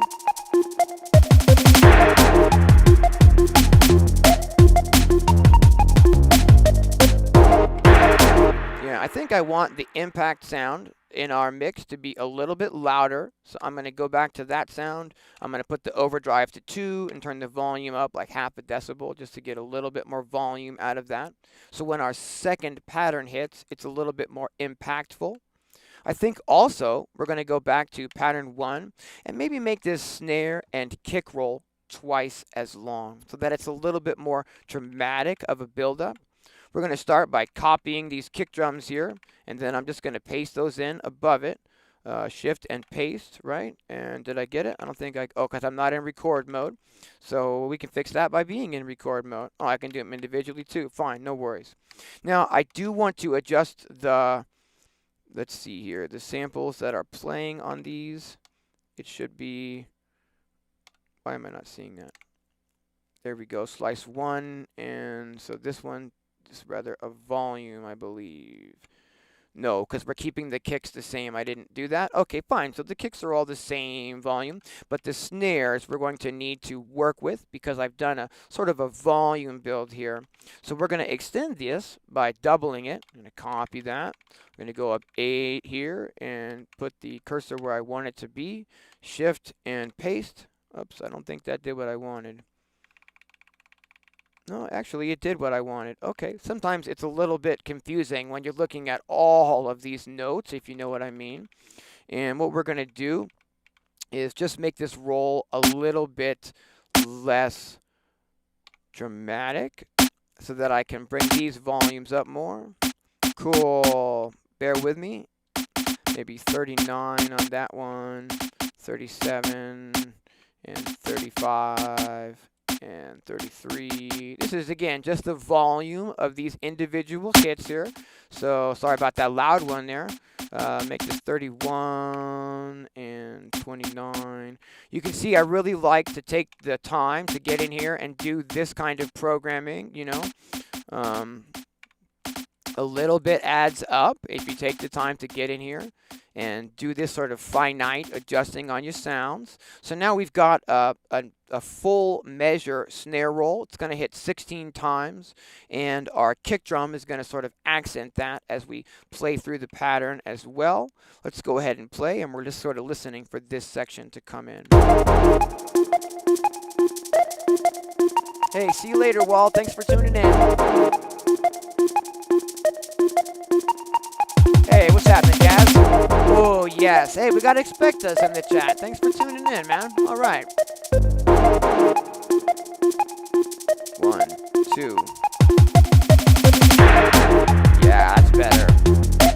I still want that noise to be louder, though. Yeah, that's what I want right there. So let's try that again. I'm going to go back to pattern, and I just want to hear the transition. I'm looking for a nice and smooth transition between pattern 1 and pattern 2. I often take quite a bit of time to set this sort of stuff up, those transitions, but on the live streams, this is typically one of the things that sort of suffers because I typically take quite a bit of time to finesse it on my own. And on the live streams, that can get a little tedious. I'm going to go ahead and play through this pattern now, and we'll hear how this transitions into the next pattern.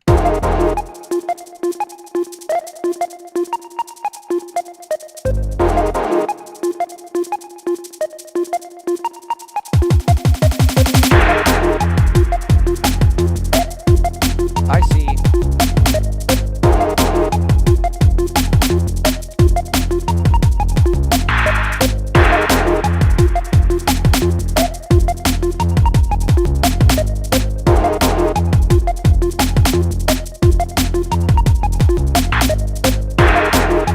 Extra sound in there somewhere. I'm not exactly sure why. It's instrument number 5. Is it that?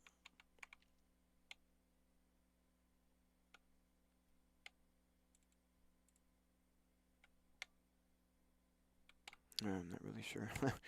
Again, this is certainly when you get in here and you're looking at all of these different notes, it can get a little bit confusing sometimes, absolutely.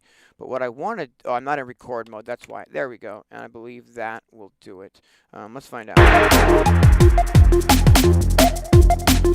Anomaly over here somewhere.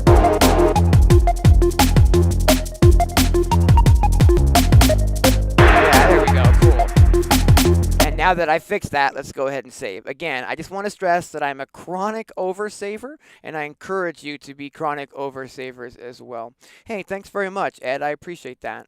Yeah, lots of button pressing and menus on this guy. It's absolutely. I mean, you've got no knobs other than the main knob for tweaking stuff. But speaking of tweaking stuff, one of the things that I've yet to really, spend a lot of time and master is their performance section, where we actually get the ability to do all sorts of glitching and tweaking in real time. We can assign things like the filter.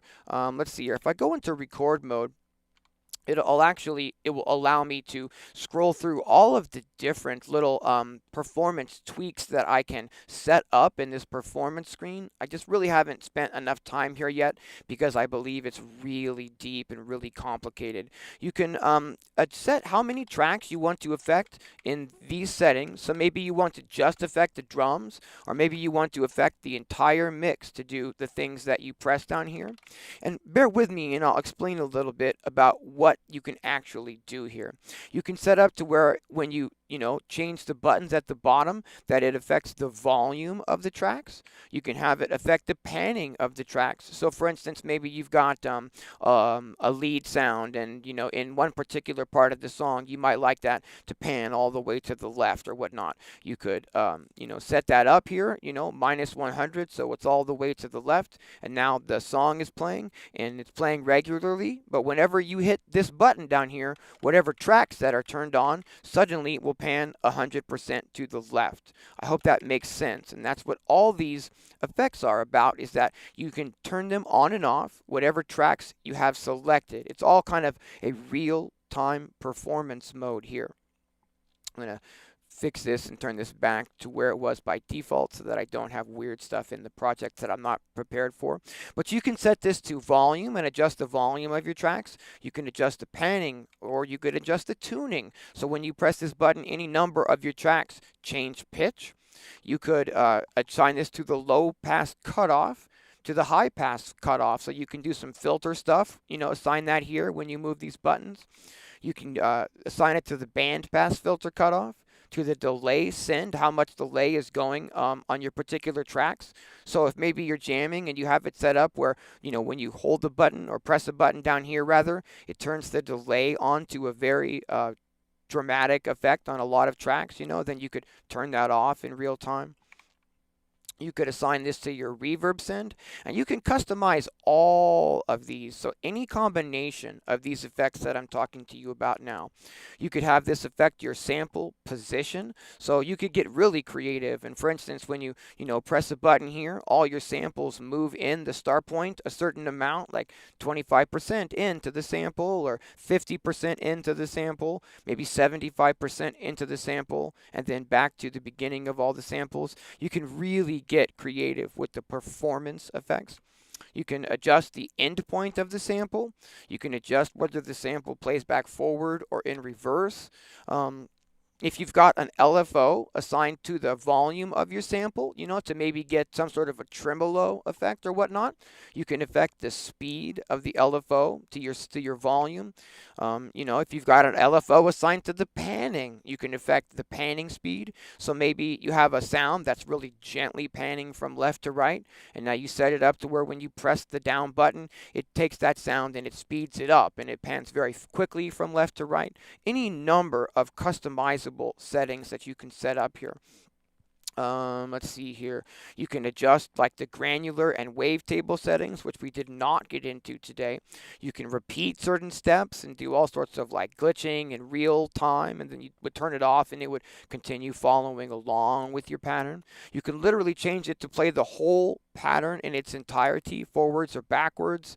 You can change the length of the pattern in real time as you're playing it. So maybe it suddenly becomes a really short looping pattern.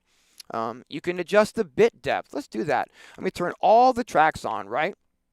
And let's say that I want to set it to where when I press the button beneath it, that it turns the mix into a super lo-fi mix.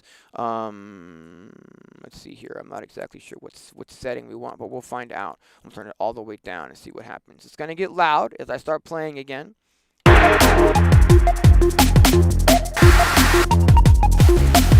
That's very gritty. So there we have the whole mix. I have the whole mix now. It's like an 8-bit mix. You can hear that kind of crusty crunch sort of start getting on the sounds. For instance, I know a lot of people like to wax philosophical about like, 12-bit mix instead of a 16-bit mix. So if you did a -4 here and left that on for all tracks, you'd have the entire mix, temporarily playing in a 12-bit mode. I think I have the patterns.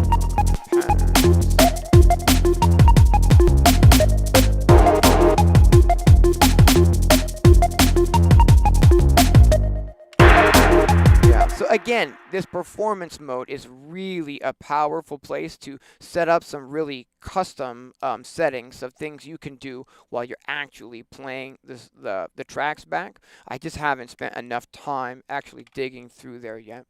Okay, so we've been streaming for about an hour 45. I'm going to see if I can't scroll through the chat here and see if I've missed any comments or anything. Hey, what's happening, Martin? Thanks for tuning in. All right.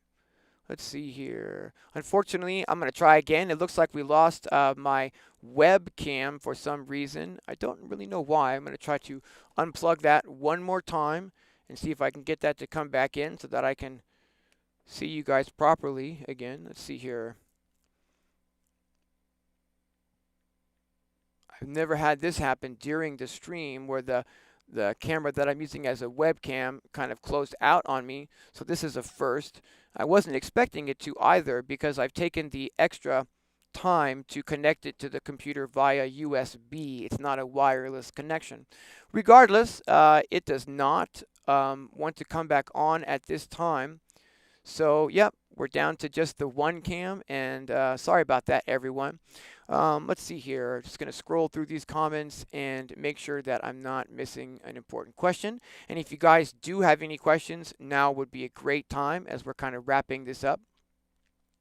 Is there a different version of the tractor? He thinks he's seen a bigger one. Actually, this is the only version that there is.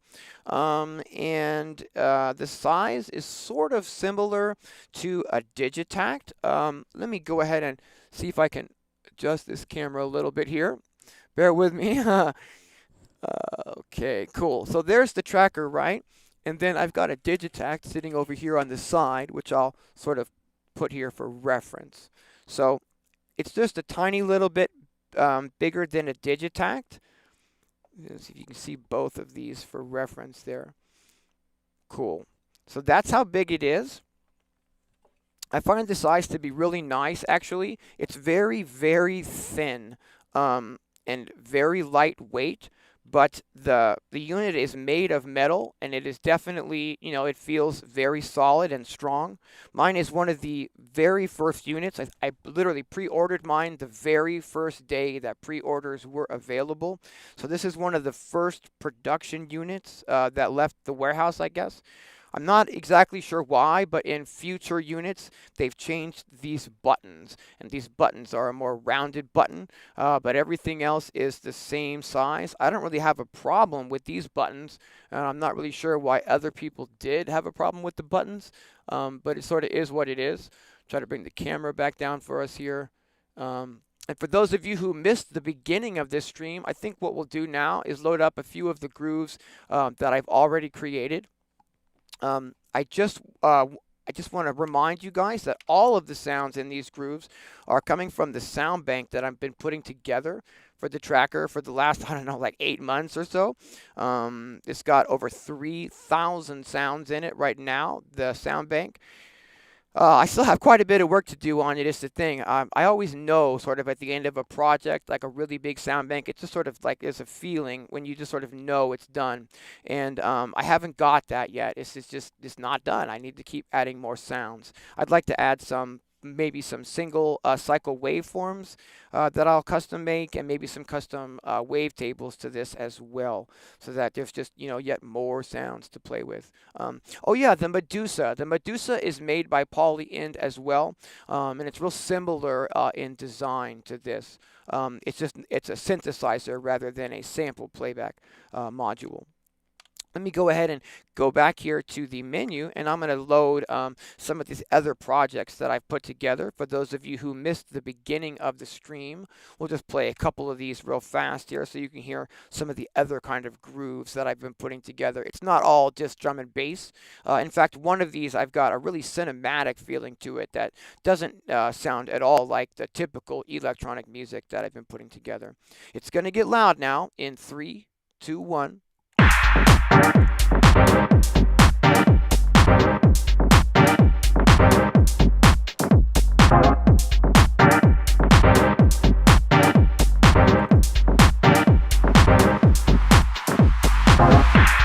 Kind of just a big, techno-y, thundery house kind of groove. Yeah, like composing in the Tracker in the Commodore Amiga in the 90s. That is exactly what this is like. I don't have any experience, programming that way, but for those of you who do and like have that sort of nostalgia for programming jungle in the 90s and whatnot, I think this is an amazing box for doing stuff like that. It really has those wonderful tools for chopping and doing the rolls, and I really think that breakbeat and IDM and jungle and drum and bass, did I say breakbeat, are really genres that this box would excel at producing, because you can really utilize some of those glitchy features. Here's another one of the grooves that I put together before today. Let's see here. Must be a bigger one because it's taking quite a bit of time to load this one. It's going to get loud. Here we go. And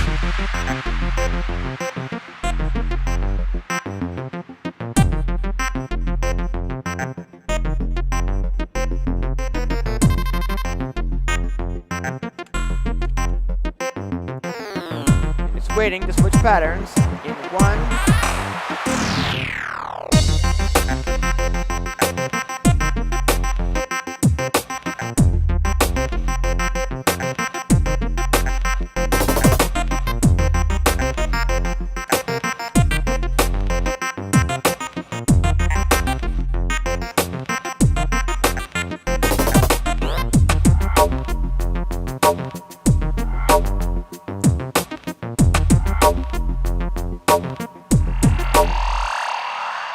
Just some really big beats in that one. I really like the way that one's coming together. Let's try this one. I believe this is the more cinematic one that does not have drums, but just some melodic stuff, and kind of gives a different tone of sort of what's available to be created here. Yeah.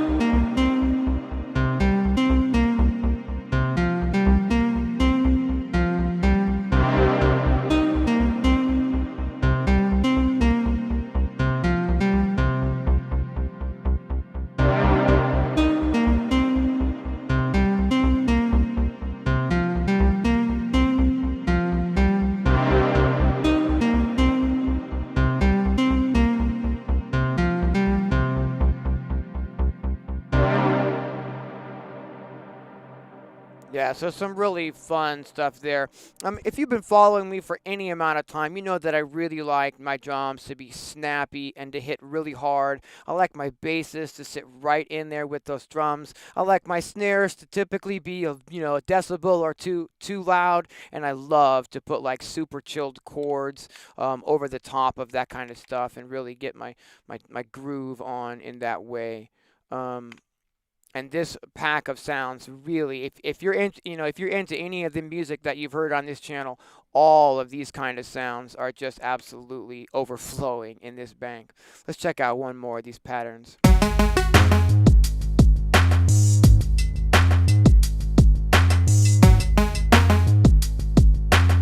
Yeah, I think it is a really graphic way to sequence head nod. I definitely think that.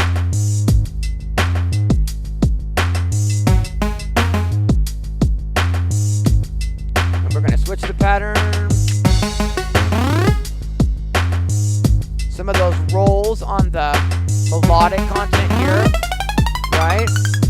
again, those are all those neat little rolls doing those effects. Let's go to the next pattern. 1, 2, 3, here we go. We got this double time drum and bass thing happening over this one. A chord sample coming in. So again, for those of you who missed the beginning, I'm talking about a sound bank that I've been working on for about 8 months or so on the Polyend tracker. And when I first got the tracker, it had some sort of issues that sort of kept me from getting into it right away. The delay timing was a little bit off. The MIDI timing in the box to play with other gear is still a little bit screwy, but they've been doing a lot of updates on this. One of the things that a lot of people are really excited about is you can actually play the original Nintendo games in this from the Nintendo 1. Not Super Nintendo, but the original 8-bit Nintendo. I don't know if you can see in the live stream, but over here is a button that says games, and you can download a whole bunch of actual Nintendo games and then play them on the tracker with the up and, you know, directional buttons here and whatnot. I'm not planning to do that with my tracker personally because I think that might have a tendency to, you know, overwear the buttons out. I don't think it's really meant to just be savaging like that in that sort of a way per se. But yeah, I've seen it, and a lot of people are really enjoying that as well. You know, you can take some break from making music and play some video games. I think that might be a little bit distracting is the thing. So I'm definitely not going to be loading those in at this time. But it is another feature of the unit. We really didn't actually go over a lot of the features that the tracker has today.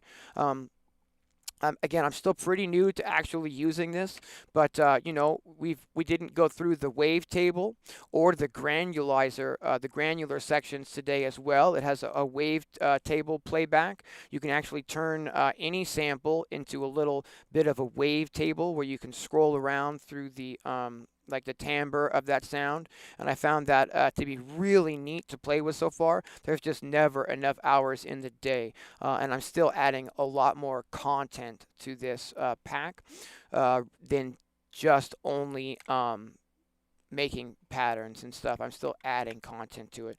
For instance, let's go over here and check out some of these cool drum loops, shall we? So I've got the entire content from the Adrenalized refill bank that I made for the Electribe ESX1 here. All of those samples are here. Huge drum kits. You get a bonus folder of like literally everything I've ever recorded into my personal Digitact from all of the gear in this room, all the effect sounds that I use all the time, tons of drum and bass samples, a whole bunch of drum loops. Let's check out these mellow drum loops real fast and see what kind of stuff I've got in here. I've been making sample packs since 1994, you guys. So I have made over 200 sample packs over the years, and I've been going through my content like ad nauseum, pulling out like cool drum loops that I feel will be really useful in as many different genres as possible. Stuff like really down-tempo stuff like this here. Boy, that's loud. Let's bring the master volume down just a touch, shall we? Simple loader. Stuff like this here.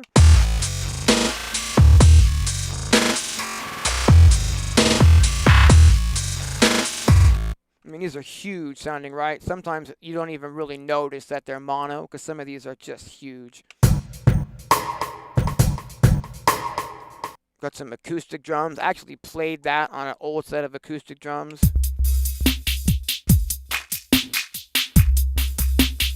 Cool dubby stuff.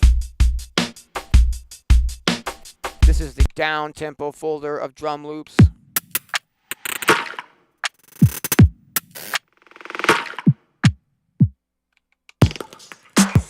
And so any of these I can just load up and chop up. We can use them at different tempos if we chop the sounds really tight, or we can just get really creative with the playback and assign lots of rolls to these sounds and whatnot and glitch it up as we're programming them out after we've chopped them up.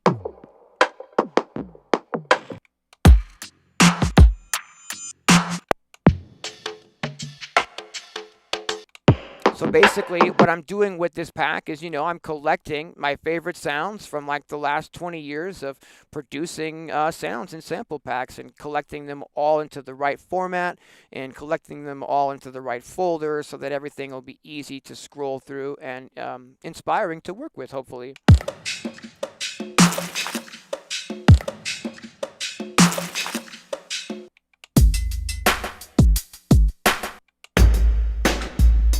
Lots of low, slow, chilled out stuff. These are just, random drum loops.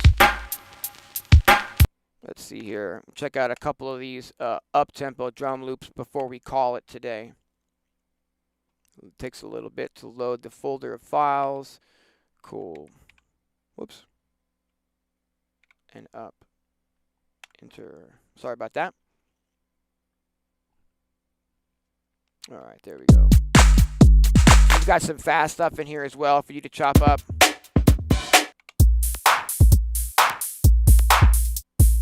I tried to pick like the drum loops that would be the most fun and useful for different genres and chopping up, because I have literally thousands of drum loops in these sample packs that I was going through from 20 plus years or whatnot.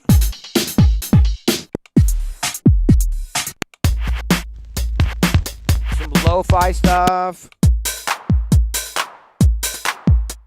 The bonus about the loops as well is that they're sort of, the sounds, already go together and they're sort of, pre-mixed as sounding well together.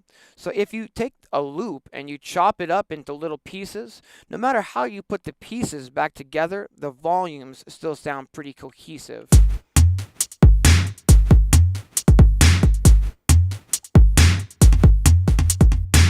That is a great question, Hayden. What about vocals? There actually isn't any vocals at all in this collection, and there really should be.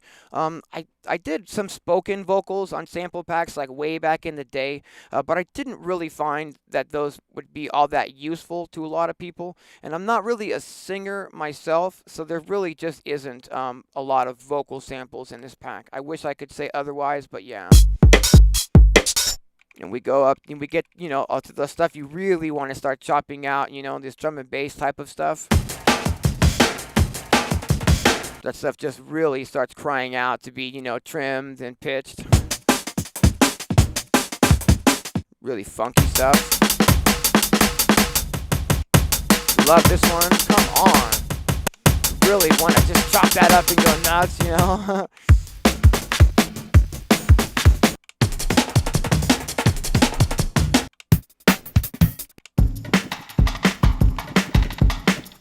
Yeah, I just absolutely. There are so many samples here. I mean, literally over 3,000 sounds now, and I'm definitely not done. There's going to be quite a bit more, I think, before this is actually done and ready for release. But I'm having a lot of fun finally getting into the box and starting to actually use it and sort of feel out what's missing from the pack. I'm going to check if there's any more questions, and then I think we're going to go ahead and call it today. We've been going for just about 2 hours. 4 tracks mono, 8-bit sound, and yet sounding so good. Yeah, it's 8 tracks mono, and it's 16-bit sound. You can adjust the on every sound individually. You can adjust the bit depth. So you could have a lo-fi kick drum on like 4-bit depth, anywhere from 4 to 16. We can adjust that bit depth. But by default, it'll play them back at 16-bit. So it's not always super lo-fi, but you can get it, more lo-fi using the bit depth and reducing that and using the overdrive. Let's see here. Why should you buy one? I don't know why you would want to buy one. I only know why I bought it, which was, to use specifically the chopping and the rolls in my music and to make like really glitchy stuff. I'm still trying to kind of get used to using those rolls because there's quite a few different options. We have rolls that take the volume of the sound and expand it as the roll goes up, or decrease it as the roll goes, or change the pitch up as the roll goes, or change the pitch down as the roll goes, and little different settings of each of those different rolls. So really, you can get super, super deep as far as the glitching is concerned, and that was really what got me into this. Also, I, as a sample maker and as a sound bank maker, for me personally, being able to make sound banks for this was a big draw, for me getting it as well. All the gear in my studio isn't always about just me making music with it. Sometimes it's about what I can make products to sell for, because this is how I make my living. Okay, I'm just gonna triple check that I'm not missing any. Yeah, some oohs and ahs. You don't want those from me, is the thing. Uh, yeah, I don't really have like a go-to. Outside of this studio where like I'm buying sample content from. Um, but yeah, I really, really would like to be able to do that, and I am still adding content to this, so maybe there's a chance I could try to hire somebody else to do some vocal samples or whatnot. I actually thought about hiring someone to do some more breaks for me that I could put in this bank, because it's so amazing for chopping up breaks that I just wanted to have some more. But at the end of the day, I think there's plenty that I've got in here already. Definitely need to get to some wavetables. Definitely need to get to some single cycle oscillators, waveforms rather, that you can use as an oscillator. So yeah, still more content to put together and still more learning to do with the box itself. Yeah, you don't want to hear those oohs and ahs, Ed. Trust me. Okay. Let's see here. I don't see any more questions in the chat, so I think we are going to call it for today. I'm sorry that we lost the second camera, so I can't actually say goodbye to you guys in person. But maybe we can, yeah, I guess if I move that camera, it's going to be screwy. Anyway, thanks very much to everyone for hanging out on this stream. I'm not exactly sure what we're going to be doing next week. It just maybe depends on if my some miracle, my new Euro rack case arrives this week or something. Maybe we'll be doing a model samples stream next week, because I still really do want to show in detail those 9 sound banks that I put together for the model samples. But I think that is going to do it for today. Let's go ahead and play this pattern and get us out, shall we?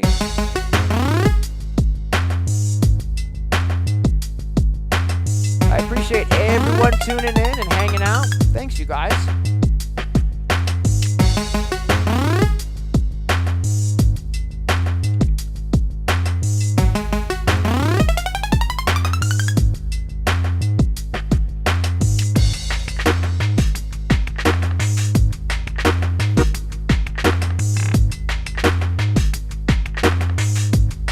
Yeah, I gotta say, when I, first got this, they did not have this bass boost, and they did not have this sort of space enhancer, space widener, and these are both, well, not the bass boost really. I'm not really finding that to be working as it's expected, but the space especially to really get a more thicker, wider, and more robust sound. Fantastic. Let me go ahead and play this, and I'll turn that off so you can hear the difference.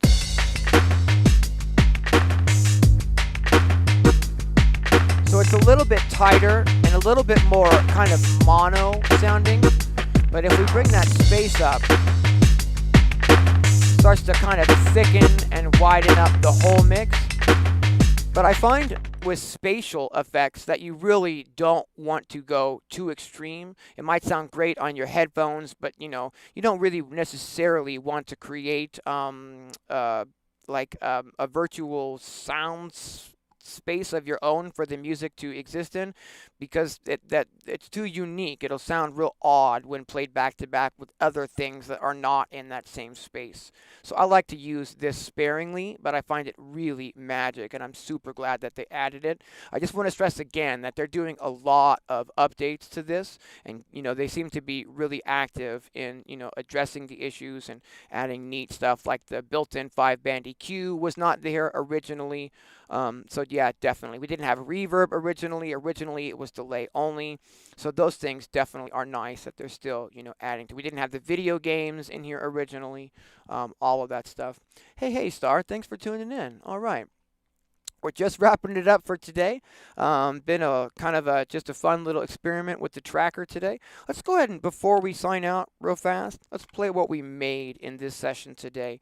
Let's go ahead and just load that up again.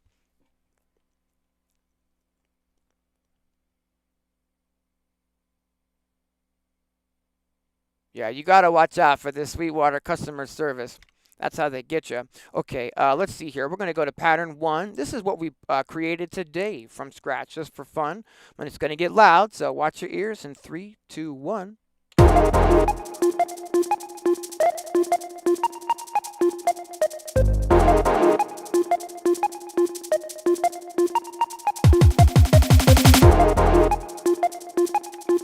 Let that play again for added.